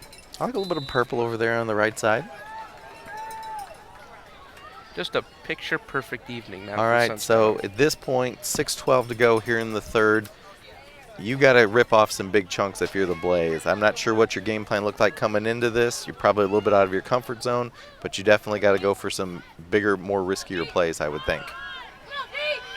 Quarterback holds on to it. Blown play makes up for it. Picked up a couple. Fireworks going off prematurely here. We're only in the third quarter. Yeah, somebody is celebrating a little too early. Well, it is Saturday. And the 4th of July is what? I'm going to say like 5 days away? Yeah. If my math is correct. Well, I think it is Thursday of next week. 1, 2, 3, 4, 5. I'm guessing we have a penalty on the play as they're stepping it back. Let's see what the man in white hat says.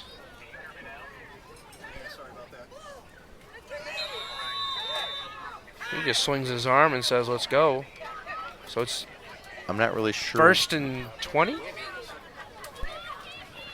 Was there like an illegal block or something? I'm not really sure. They didn't really indicate why they were walking it back. Penalty worth 10 yards. Puts the Blaze back yet again. Back in the shotgun. Fake handoff. Pressure. And, ooh, almost a nice one-handed grab by Smooth, but unable to reel it in. So that will bring up a 2nd down. Yeah, Sarge to Smooth, just out of the reach of Smooth. That's kind of like a throwback to like the old NFL, He Hate Me, which I believe St. Louis will be getting a XFL team franchise here in a little bit. Starting in 2020. Now, I do not know where they will be playing officially. I think the Edward Jones Dome is where they're going to play, at least tentatively. Be a great place for it. Hey, as we say here in St. Louis, we're a great sports town. The Blues, Cardinals, obviously the Slam, multi-time champion. It's just a sports city. Let's just keep hanging banners a year round, why don't we? I like It's that. fun. Why not? I like it. We will have an update here in just a second. Jeff Whitener's got some news for us right after this play. Snap back, drop back, and a wobbly duck, and nearly picked off by the Slam. That will bring up a 3rd and long. Just off the fingertips of Jamie Skinner, looking to come up with the another interception for her team.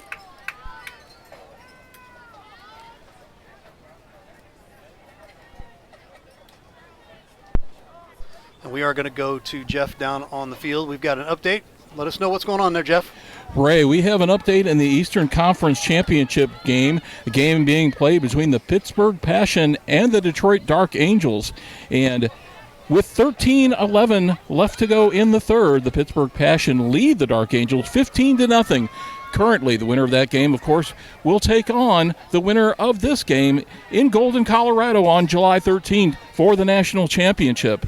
They had about a 45-minute lightning delay there in Pittsburgh, but back underway now and in the third quarter. 15-0 in favor of Pittsburgh. All right. Thanks, Jeff. Their game is similar straights to ours. Nice little swing pass picked up, I'll say like 5 or 6. They're still looking at a 4th and 12. Yeah, that was Z picking up some yardage for the Blaze, but it is another 4th down they face, 4th and long. The difference in this game is the Blaze has had a couple of plays, which generally, ended, weirdly, where they would turn the ball over or have something go against them. But the Slam have had numerous big plays, and they haven't shot themselves in the foot as much. which is evident by the score. Drops back, lets it go. A little bit of a wobble and incomplete. Nearly picked off around the 40-yard line, but it'll go over on downs. In that case, it's just as well because you're going to pick up 20 yards in field position. There was a little bit of contact down there, maybe even a little bit of a push-off from Jamie Skinner, but no flags, and it does result in a turnover on downs for Mile High. It's very physical down there, but they're letting them play. 4:32 to go in the third, and I would expect a heavy dose of hay. Gall back in there. Hay alongside her. Hey, not the tallest player on the field, but certainly not afraid to get in there. But she's shown the ability to cut and move and have a little burst of speed, which is very vital at that position. Turn, hands it off, goes around the right side, and did she stay in bounds or did she go out of bounds? A pickup of about 3. And at that point, you would 3 or 4. probably, if you're a coach, you would probably just say, hey, I understand, you know, nice play, but maybe at that point just kind of turn it in and maybe just, you know, keep the clock chances. running. Yep. And there's only 4:27 to play. Okay. They wind it, the clock goes.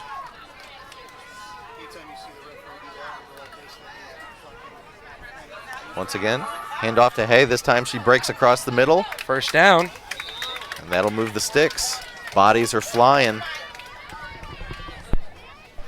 We'll take a second here and say hey to everybody real quick. Lots of folks posting on here. We appreciate it. Love the Blaze following today, man. They're used to having live streaming and them being covered, so we appreciate the Blaze fans. We've got some Slam fans here playing like champions, says John Pugh. I see Scott Sledgister. Says, nice show, guys. Appreciate that. We thank you so much for that. Slam, everybody says. Come on, Blaze, everybody says.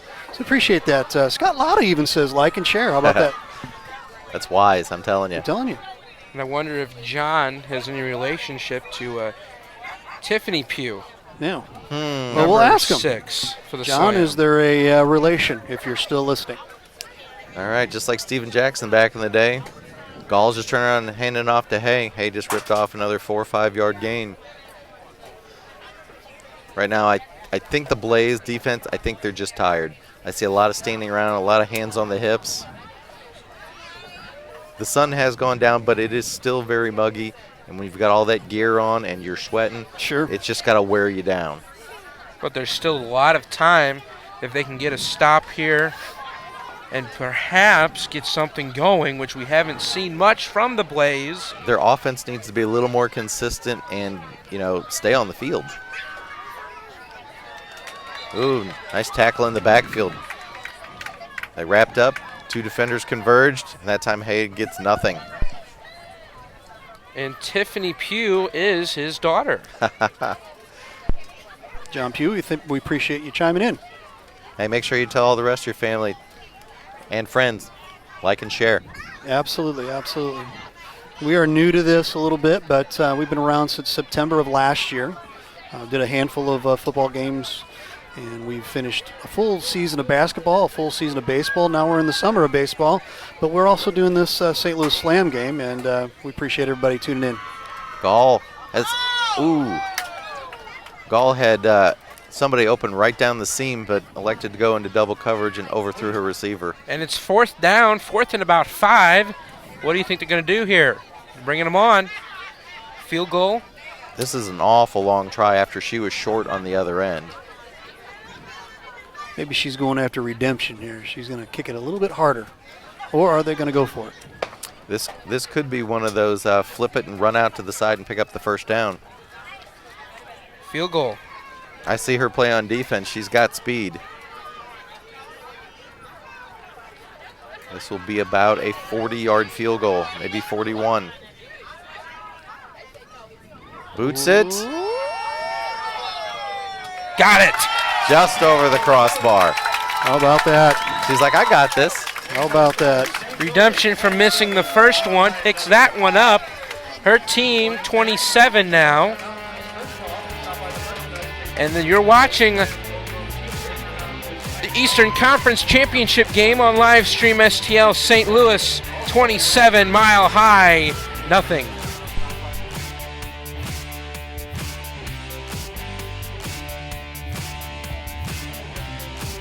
I'm Jamie Dahl from the St. Louis Cannons, and you're watching live stream STL.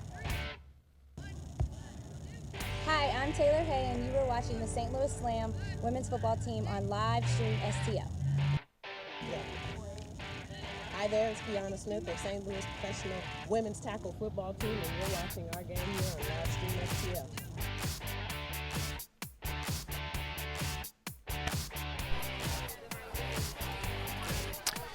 Okay, we're about ready for the kickoff, and this is officially a 4-possession game. So we shall see what will happen here. The last 2 minutes, 10 seconds to go in the third. Alex, if you're the coach of the Blaze, what are you telling your players? Because obviously they can do the math. They can figure out, hey, this isn't looking good and time is running out. Well, let's throw your game plan out the window and just start fresh. Nothing hasn't worked for you yet. Wrapped up and thrown down. And the crowd's getting into it. Very much so, very But much as so. I was saying, throw your game plan out the window.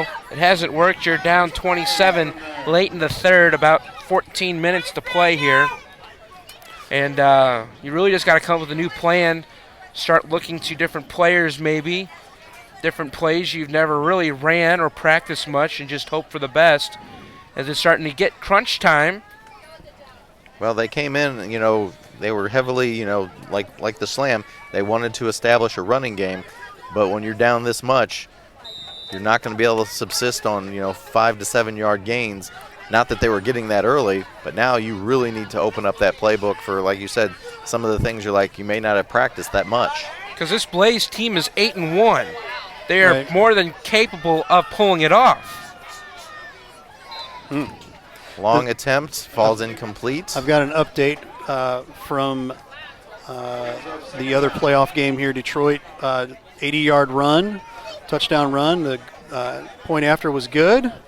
The lead is now 15-7 with 8:04 to go in the third. That's Pittsburgh and Detroit. A little bit of drama brewing. And I'm getting a text from Jeff Whitener down on the floor saying Netzling, it should be the player of the game. She's pretty awesome. All right, 2nd and 10. Slings it out into the flat. Cuts up field. And she is shoved back after a short gain. Not much to pick up there, as you're going to have to start picking up big chunks here to get down the field in a hurry, knowing that the Slam most likely will run 5 minutes off the clock. And you're really going to have to start taking some shots here at about the 50 and then looking to the 20 and throwing in the end zone. It just seems like every time we've looked up, it's 3rd or 4th down for the Blaze. The Slam has just contained them and just smothered them. And here's the shot. And Almost intercepted. Number 7 had it in her hand, but she couldn't reel it in. Kiana Smith looking for her 2nd interception of the game, just off her right hand out of bounds. All you need is a foot in this league. So she could have got a full hand on that ball. So 4th and 6, it looks like they're trotting on the punting team. While they trot that on, we'll let you know kind of what we were walking into today. We were told last week that here at St. Mary's High School that they were going to be dismantling the press box, so we had to make up our own makeshift press box here in the stands. So we are in the stands with all of the crowd here and just having a good time tonight. All right, set for the snap. Number 50 jogs on once again. Always seems to be late to the party. Maybe that's a design play, I'm not sure.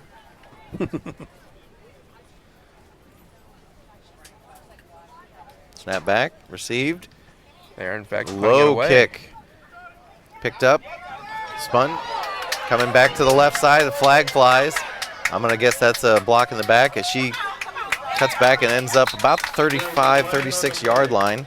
Rambling through. And we've got a block in the back signal from the referee in the back. Kaylee Nutzling. So that'll move them back onto their own side of the field. And yeah, that run's coming back as over the PA. We hear block in the back on St. Lou. So the run from Kaylee is for Negated. naught. It was about 20 yards. It was a decent little run, especially the spin move that started it. But unfortunately, I think it threw her blocker off. All it did was take about 6 seconds or more off the clock, as we're down to 1:13 in the third quarter. Appreciate our clock operator, Curtis Halbrook. He went to Kirksville, which is about 3.5 hours away for a class today. That was this morning, took a test and came back and running the clock for us tonight. Appreciate him. All right, instead of being on their 36, we're on our own 36. Snap back, Gall hands off. Ooh, and is that number 8 with the rush? Yeah, that would be Candace Watkins on the touch again. There at the end, they were reaching for the ball. She was able to stick that second hand on top of it. I'd imagine you're going to see a lot of that now. Anytime you get contact or someone, is in your proximity, they're going to try and punch it out or try and rip it out, because that's probably the only way they have a hope of getting back into this game is with a turnover and a quick score. As we're under 47 seconds to go. Ball to Hay. Hay cuts to the right side, headed for the sideline. She picks up the first down, crosses midfield, and scoots out of bounds. A lot of appreciative applause from the crowd.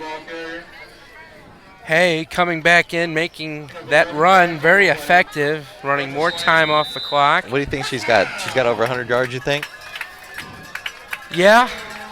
I wish I... She's had a couple of big runs, and then for the one field goal, I mean, she took it for like about 40 yards herself. On the 47, they'll snap it with 14, about 10 seconds to go here maybe. Is that Watkins? That's Watkins again. She just ran right up the gut. She's pulled down about the 30-yard line. And that'll do it for the third quarter. St. Louis, you're leading 27-0 over Mile High in your championship game. And you're watching Live Stream STL.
We come back here with the St. Louis Slam leading 27-0.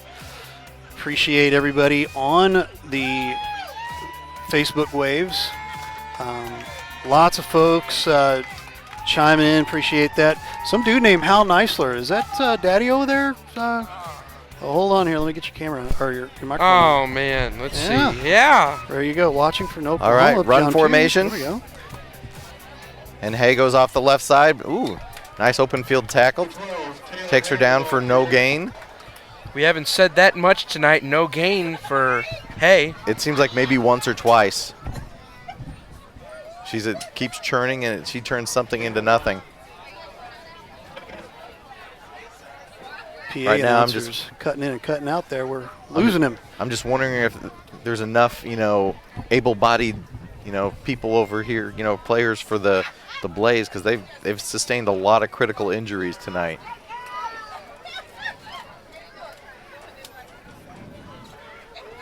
Handoff, Hay takes it right up the middle, runs into a wall, picks up a yard.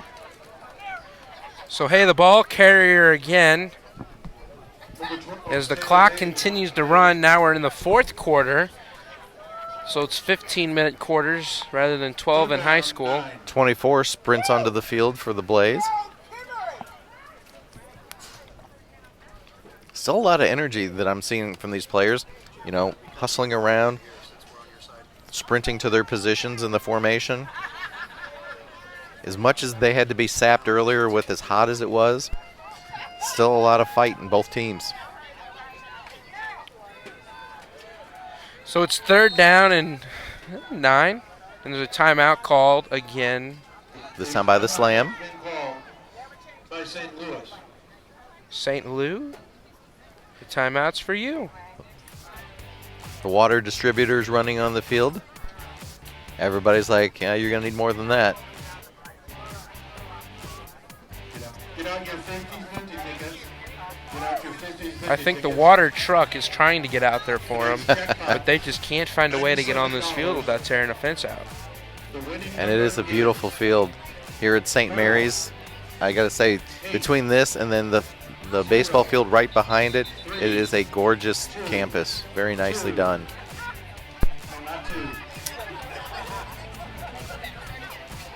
I want to thank our sponsor for tonight, Signature Packaging and Paper LLC. Let us put our signature on your boxes. Check them out at 573-243-0075 or at www.signaturepackaging.net. And if you are interested at all in sponsoring with us, please give us a call, 314-852-4398. We live stream a lot of things in the area, and we're new to the area, but our business is new. But we just wanted to put that number out there. If you're interested, anything from big to small businesses, we take care of it all. That's us here at Livestream STL. Back to live action. All right, 3rd down play. And we've got a fake keeps Gall, bootleg, throw, waiting for it. Stays in. Number 19, maybe? Question is, did she get enough for the first Or was down? that Clay? 19. Well, who'd you have, 19 or 18? Because they're both, well, it must have been 18. It was 18. So Clay on the reception end. They're moving the stick, so I'm going to say it was the first down. I think she caught it, and then before she stepped out, I think she just did that little whoop and just moved it across the line with the ball. Picking up more yards. That's just a heads-up play, knowing where you are on the field. Same setup it looks like. And was that Watkins? Watkins again. She's running to the corner. She might hit pay dirt, and she finds the end zone untouched. Touchdown, Watkins! I think you can make your reservations for Golden, Colorado. A very, very, very tall mountain to climb, but they are from Colorado. But 34 points in 12:45 is very, very difficult. And the point after attempt forthcoming. Snap back, ball down, kick is up, and perfect once again. This is quite the clinic that we've seen from the Slam tonight. 34-0 with 12:44 to go in the fourth.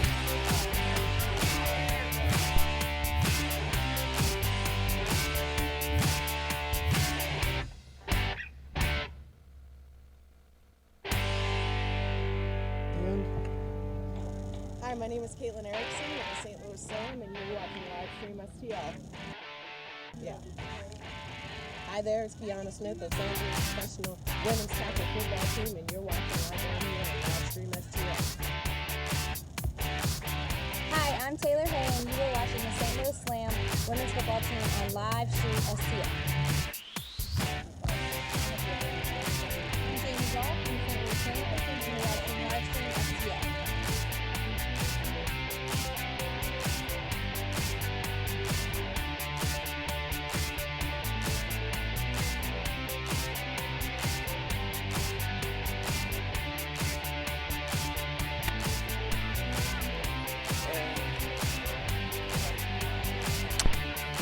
All right. Once again, setting up for a kickoff.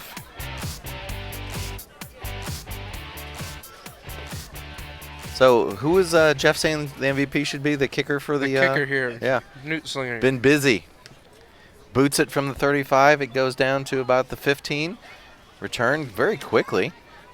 Cuts up the middle. And staying on her feet momentarily. Somebody had her around the ankle, though, and she was not getting away as she got up to about the 28, 29-yard line, I believe.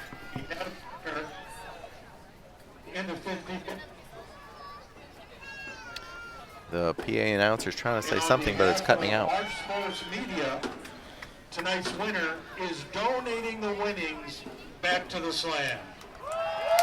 I guess they had a 50-50 drawing, and whoever won it was like, I'm just going to donate my winnings back to the Slam. I think they said the pot was $91, which is a pretty good number for a turnout like this on a warm night. I would take that. Buy 91 cheeseburgers. There you go. Oh, unless you're getting White Castle ones. Yeah. White Castle, you get like 180. Right on. There you go. White Castle sounds good right about now. Our folks at Mile High probably, I'm not sure if they know about White Castle over there.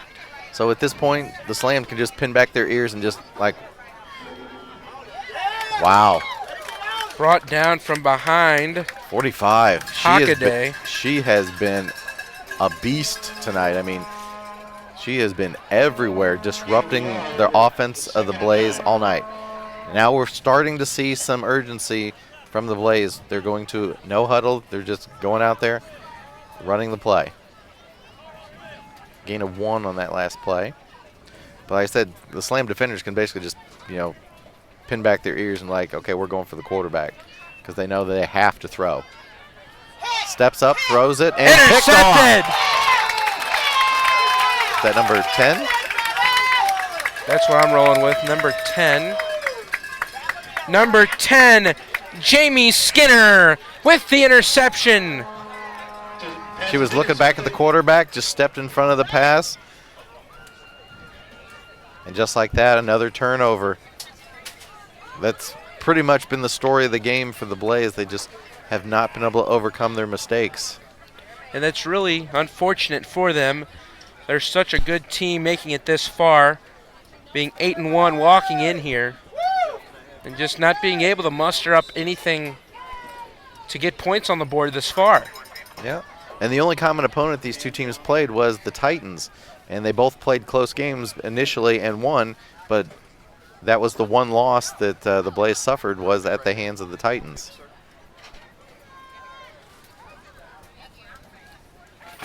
What do you think? Running play? To Hay. Hay gets it. Cuts up. Picks up 8. To the 40.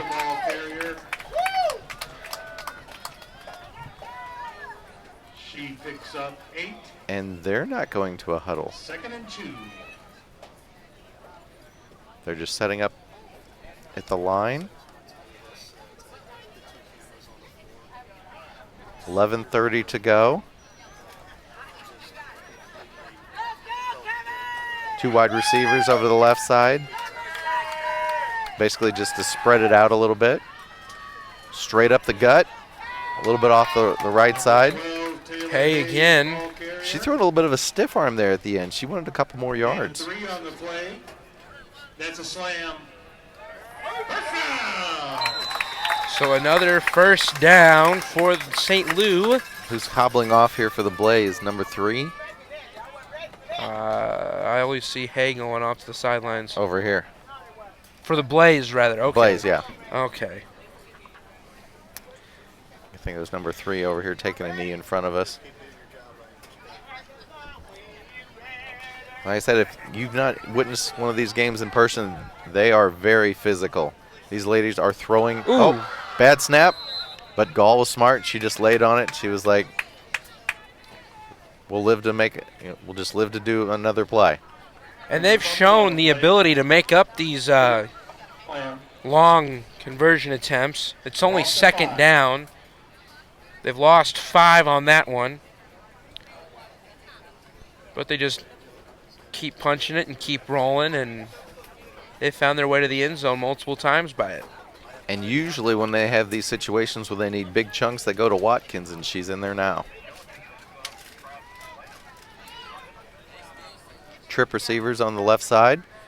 And indeed it is handed off to Watkins. She's looking for the corner. She gets it, and she picks up 30. She picked up about 10 yards, maybe more.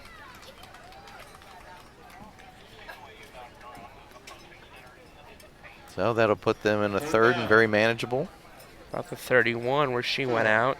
And you can just see on the Blaze sideline, their defenders are just gassed. They've been on the field so long and they've put in so much effort that at some point, you know, you just don't have the same effect. A single wide out over here. That's 16. Yeah. Could be just a distraction from a handoff to Watkins again. Right. Just spreading the field so you don't have everybody, you know, just clogging the box. Watkins gets it, picks up the first down, works her way inside the 25. Number 8, Candace Watkins, the ball carrier. Picks it up. Picks up 7. Another first down. PA announcer gets the crowd into it a little bit more. And we're looking at 9 minutes to play, about when they snap it, if not under 9. And I go back to what you said earlier, like after, you know, the Blaze was on offense, you're like, you got to get something, because you know as soon as the Slam gets the ball back, they're going to take 5 minutes off that clock, and that's exactly what they're doing. This time they were waiting for her. Dropped her for a 1-yard loss. No gain.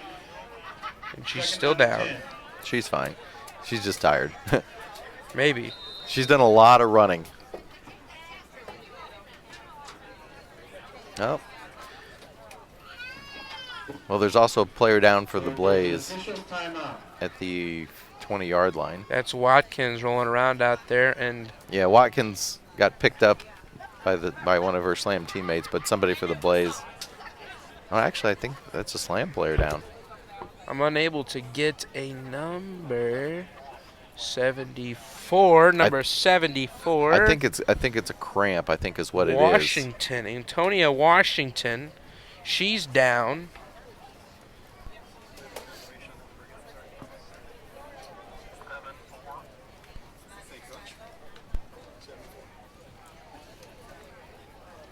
And a cramp is just like any legit injury, because anybody who's had cramping after, you know, this kind of physical exertion, that is not fun pain. Put your sunglasses back on in the booth here. We've got Right. some lights. Like, who turned the bug zapper on? Now we're prepping for a tractor. post game here. Prepping for the post game. All right, makeup.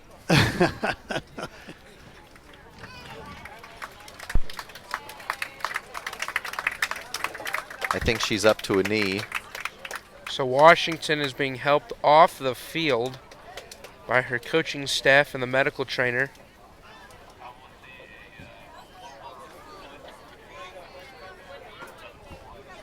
A lower foot injury is being reported from Jeff Whitener. He'd be great for hockey. A lower body injury on number 74. He's done hockey with us before. In the glass Yes. with Jeff Whitener. Yeah. Inside the glass.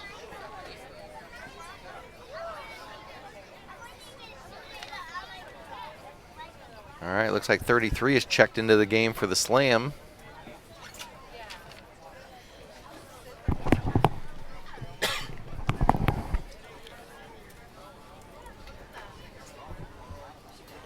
Gall says something.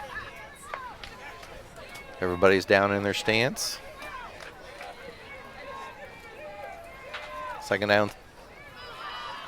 And 33 takes it off the left side. It's Tori Cuts Davis. to the stick. And she's close to another first down. And she they're has gonna it. give to her.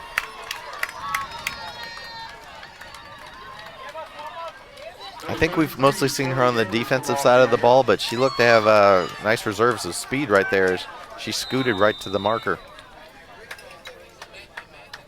Yeah, Tori Davis gets to the sidelines, picks up the first down, and just really putting the hopes for the Blaze down in the basement. So at this point, if you're on the other side of the ball, it's all about pride.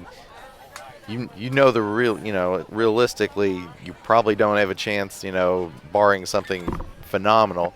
So you want to get a stop. You want to get the ball back. You want to get a chance to score. Oh, nice cutback, and she's going to take it to the house. 33 gets on the board. Tori Davis putting the dagger in the hearts of the Blaze.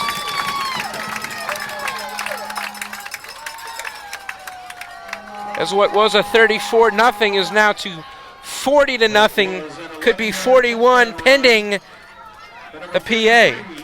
And we've got another player for the Blaze limping off.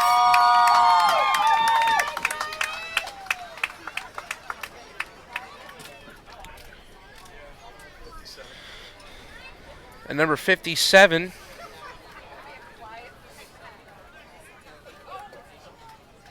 The other player that also goes by Z. That's probably got to be cramping. Trying to walk it off. In the kick point after. Is good. So it's 41-0 here at St. Mary's High School. St. Lou, you have the lead. It's 41-0. And you're watching live stream STL with 7 minutes to go till we decide who goes back to Colorado. Well, somebody is, but is St. Lou going?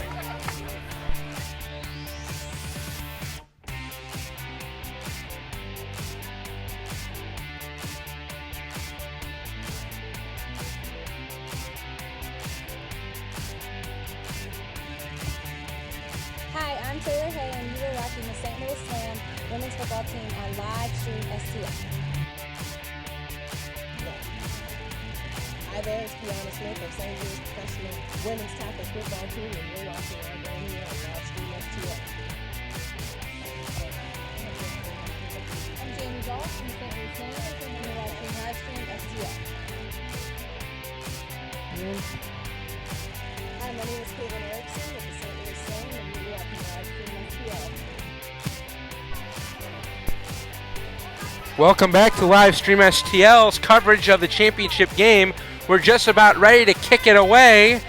Nutzlinger puts a foot into it. Fielded it at the 15. Taking it back to the near side. Breaks a tackle. Still on her feet. Number 45 for the Blaze.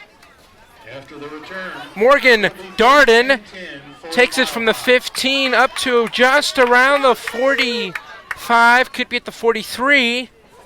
But those are the big running plays and the big grabs of yards that must be shown here in the Blaze with under 7 minutes to go. I guess really the only point of interest as far as like drama, obviously the outcome is pretty well in hand at this point. We talked earlier about both teams having a number of shutouts, which whether or not the Slam can hold on and, complete the shutout.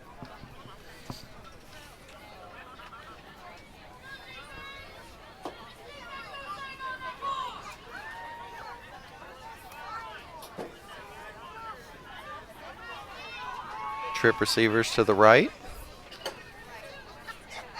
Blaze are in the shotgun. Bad snap. And Flips it. Just Smooth gets it. Picks up about 6, maybe 7. pass is complete, gain of 5, 2nd and 5. And at this point, I think just for their own, like I said, you're playing for pride at this point. So at this point, they're like, okay, we're a good team. Let's do this. And on the Twitter sphere, touchdown pass for Detroit. The PAT is good, and now the lead is 21-14 for Pittsburgh. They're up 21-14 with 11:45 to go in the fourth. So that game is far from over, as it's a 7-point game, which seems to be a little bit more exciting than what we got. But bad snap, handed off. Look at this. They must have heard me down there. That's a pretty exciting play. And took a busted play, and looks like they gained about 8 yards. That'll be a first down to the 41-yard line. 5 yards on the play, it'll be 3rd down. The clock ticks under 6 minutes to go. And the Blaze look determined. They want to get on that scoreboard. Like I said, I've been on both sides of that where you've been up big and down big, and like I said, at the end, you just want to finish well. Oh, nice grab and a nice wrap-up tackle. Pass is complete. Number 26 on the to Mandy Sivitz. 2nd and 7. Needing to hurry things up. We're under 5:30 to go. They're waiting for the officials to spot the ball. Taking a lot of time off the clock. So they picked up 4 yards. I would find out where Smooth is. I don't see her on the field right now. Yeah, I'm not seeing her down on the sidelines either. Over the middle. Pass is incomplete. That's a dangerous pass, that high over the middle when you've got multiple defenders in the area. Smooth is out there. I see her now. Where's she hiding? Well, when They must have had her up towards the up towards the line. in a game of they all look the same, just try to find the number. It's kind of hard to do that even. Get them all in there in a pile like that. All right. 5 minutes, 2 seconds. Got a second down, or third down, excuse me. Third down at about 7, maybe 6. And obviously this is 4-down territory all the rest of the way.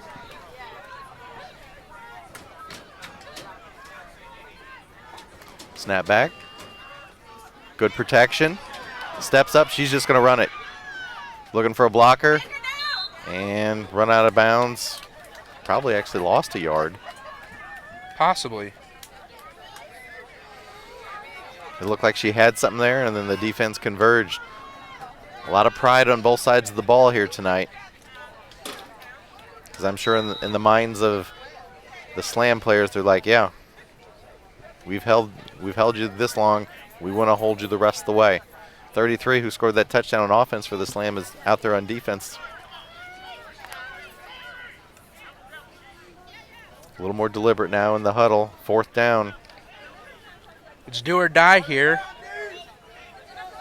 Needing 5 yards for the first down. 3 on the far side.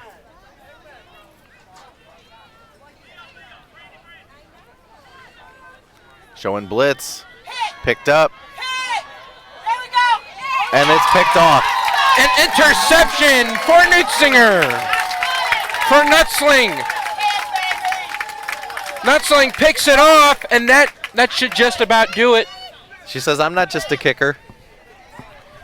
With 4:49 to go, she gets the ball back for her team, and now it's just a matter of running the clock out. Wow, this has been a clinic. I mean, you take away some of the early troubles they had with the penalties in the first half, and the Slam have been on top of just about every facet of their game today.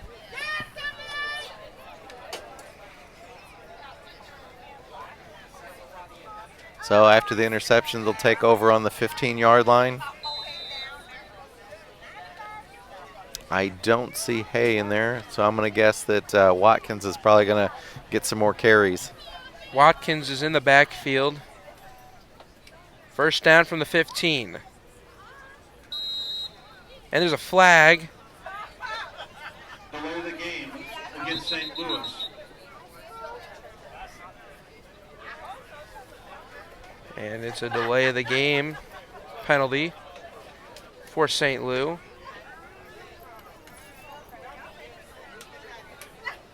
Or is it? No. What's the call? The penalty was against Mile High. 12 men on the field. Too many men on the field. Another penalty for Mile High. 1st and 5. Well, they're a little beat up. They could use the extra help. It happens. Back to Watkins. Off the left side. Cuts it back. Picking up speed. Ends up just shy of the 40. She must be the team's long runner. You have the short sprints from Hay, but Watkins picks up the ball, and she just takes it for at least 10 every time, it seems like. That's just, I mean, you look at her and it's like, how can you even stop that? All your buddies, bring them to the party. You're going to need them. Under 4.5 to go. The Slam setting up their play. They got a fresh set of downs to work with. They can basically do anything they want at this point, but I would assume we're going to see more of Watkins. She's got to be getting a little winded. I mean, those little quick little sprints, that's got to take it out of you.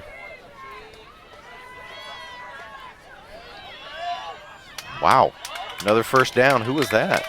Is that number 72? 8? Number 72.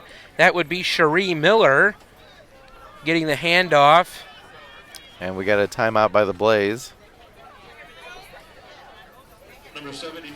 All she did was just take it right up the gut, and she was like, somebody stop me, I dare you. So with 3:55 to go, St. Louis is still up 41-0. And some fireworks continue to go off here. But as a Blaze fan, you've had a great year. The game's not over yet. You still got a chance to get some points on the board. You can get a 4 and out here.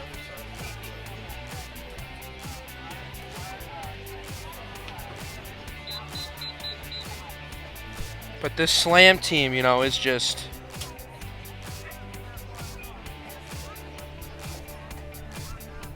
well-rounded. Not many penalties.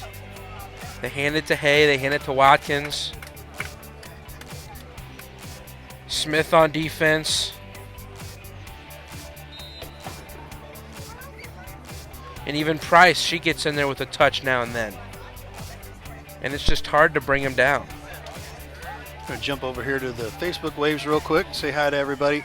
Thank you so much, Mile High Blaze fans. We appreciate you tuning in. There has been a lot. It's been awesome. And somebody just dropped their phone. Is that right? There it is. Hey. Somebody Dropped their phone. The takeaway from this is it's not shattered any worse than what it was when That's I dropped. good. We're all good. All good. All good. All right, substitutions by Mile High. 47 out, 24 out. Didn't see who went in. It's looking pretty sparse over here in the sidelines for Mile High. And unfortunately, number 14 is over on the bench as a spectator. Like I said, it was very, exciting to watch her play in the first half. So, you never want to see a star player or someone doing well, get taken out by injury. Yeah, well, she was in. She was really turning up some yards. There's a flag in. 88 down the sidelines, pushed out of bounds. I'm going to guess there's a holding. Let's look for the signal.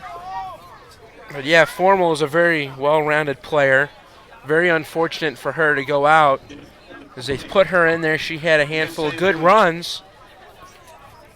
And indeed, it is a holding call. So that another long run was wiped out.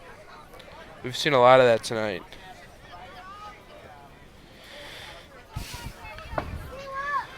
So that'll push them back almost to the midfield stripe.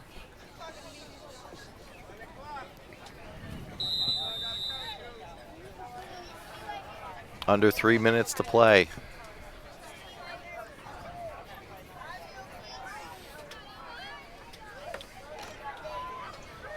Watkins sets up next to Gall. Even when they know it's coming, they still can't get her for a loss. Yeah, Watkins gets the touch again. She picks up 2.5, 3 on the play. It's just uncanny. It's like you can know it's coming, but she is just so talented that it's just like, how do you stop her? And that's what's so demoralizing about it, is you can have the whole squad getting ready to go right up against her, but she just always finds a way to get out of the backfield and making a blown play into something positive for her team.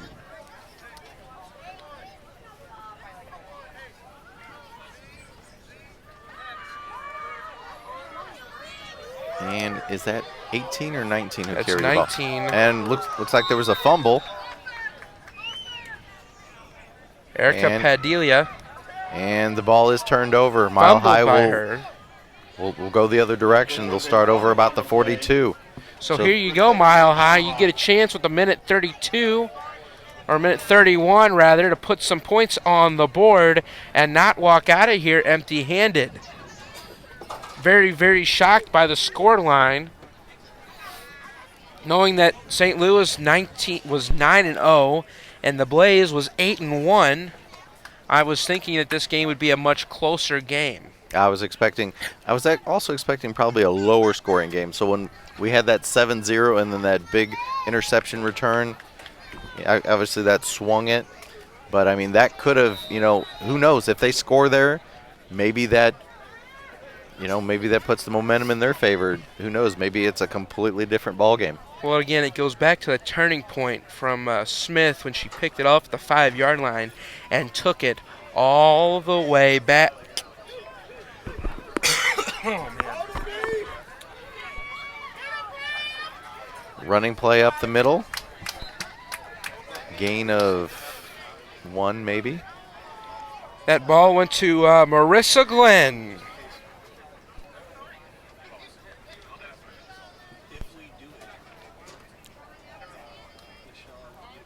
So, No gain.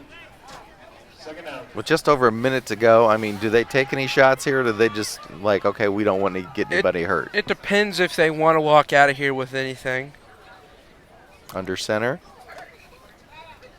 Fake pressure. Loose ball. And they're going to They're gonna rule call it. it incomplete. Yes. So again, looking out there, it's another 3rd down.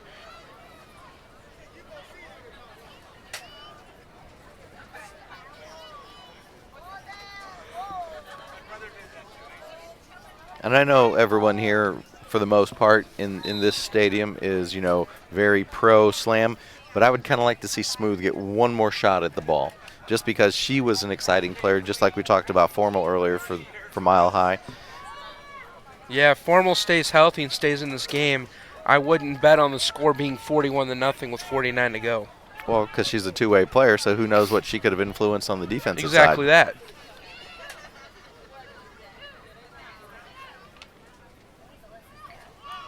Pass out, and that play's going to go nowhere. So they had somebody on the near side to block, but 2-on-1 doesn't work well, and the man free, she gets him. Brings up 4th down. And they're basically in the 10, 15 yards downfield. I mean, they're just packing it. I mean, there's just nowhere for them to go. So Slam, let's play some prevent. Not allow him to pick up the 1st down, take some knees, and go pop some champagne. Yep. Looks like they need 9 for a 1st down, but there's only 20 seconds to go. So they're going to have to hurry to get this one.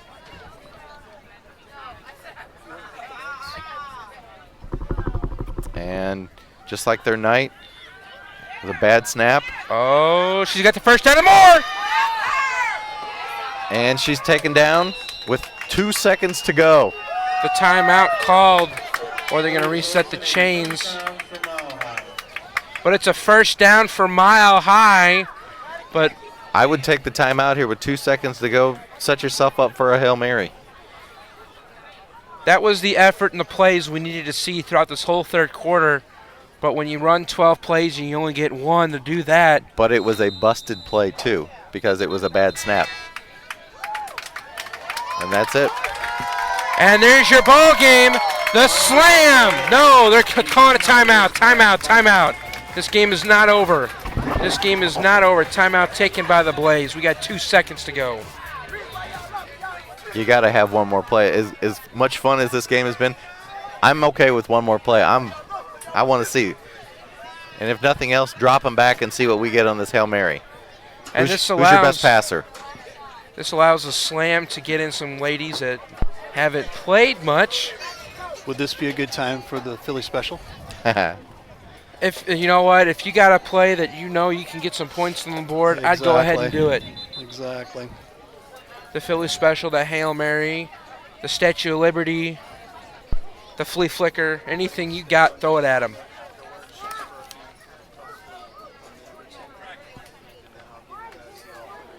So with 1 second to go, The Slam are poised to go to Colorado. And this is going to be the final play of the game. Barring a defensive penalty. Oh, and there it is, knocked down. And St. Lou, you're headed to Colorado to play for the championship. Looking to go, what is it, 4 in a row, Ray? 4 in a row. It is the quest for 4 is what they call it. Right here, it's the quest for 4. And so now we're going to have a drag race out 70 to Colorado. Who gets there first? Right, absolutely, absolutely. Hey, anybody wants to pay my way to come out there and live stream it, I'm there. Totally there. So, all right, 41-0. Meeting at the center to exchange handshakes. Right, I've got the center right here. Very, very good. Good camera work on the sidelines by Jeff Whitener and my wife, Michelle Halbrook. Curtis Halbrook over on the scored clock, and Angelica Wooten, my niece, over here on our main camera up on top. Scott Latta and Alex Neisler. We're going to pop over real quick to us here and just get a real quick recap here. Oops, that's the wrong. Whoops. Hey, there goes all of your. You know what? I just make them in a paper airplane and throw them at this point. Ah, that's funny. There we go, right here. Hey. And the crowd is streaming out. So Scott, live streaming out. We're right here. How you doing? Yeah, how you doing? But been a long day today, but man, we had a blast putting this thing together and being able to bring it to you guys. 41-0. You know, pretty much a pretty controlled game for the St. Louis Slam. Over thoughts, or I guess final thoughts on you guys' end. You know, first time doing football, but I really enjoyed it. Yeah, sweet. I mean, you've done basketball, you've done a few things here and there with us and whatnot, but Alex, he's done baseball with us, so I thought, hey, baseball, football, not much different, right? No. You know, Alex does a good job of keeping us entertained, and and while we say that, we're gonna go right there. Hey, they are cheering, the fans here. There you go. Taking the center ice salute is the Slam. They're Slam champs. Right. The Slam are the American Conference Eastern Division. That's what it is. Eastern Conference or whatever. Yeah, Eastern Division. They are your champs. They are. And also applause for Mile High. Absolutely. Mile High had a great year. They were 8. They're now 8-2 on the year. I mean, absolutely.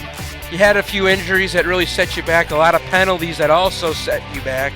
Played your guts out, but some days it's just not your day. Yeah. I mean, I think it's hard to, prepare for climates that you're not quite used to. You know, we had. I live here and I'm not used to it. Oh my gosh, I know. You know, it's just like, oh my gosh. You walk out here and it's it's miserable. 90 degrees and 110% humidity, and we're so uncomfortable. How do you think they feel? Oh my gosh, and they're totally suited up and whatnot. But they probably each lost what? Right. 10, 11, 12 pounds in water weight. Absolutely. They'll be hydrating for the next 3 or 4 days just to recover. Put some IVs in. Exactly. So. But we appreciate everybody watching today. Again, thank you so much. Appreciate Signature Packaging and Paper LLC. Let us put our signature on your boxes. You can check them out at 573-243-0075 or at www.signaturepackaging.net. For Ray Halbrook, Scott Latta, over to my right, 2 doors down, and Mr. Neisler, Alex Neisler here. We're saying so long tonight. Have a great night, and congratulations to the Slam.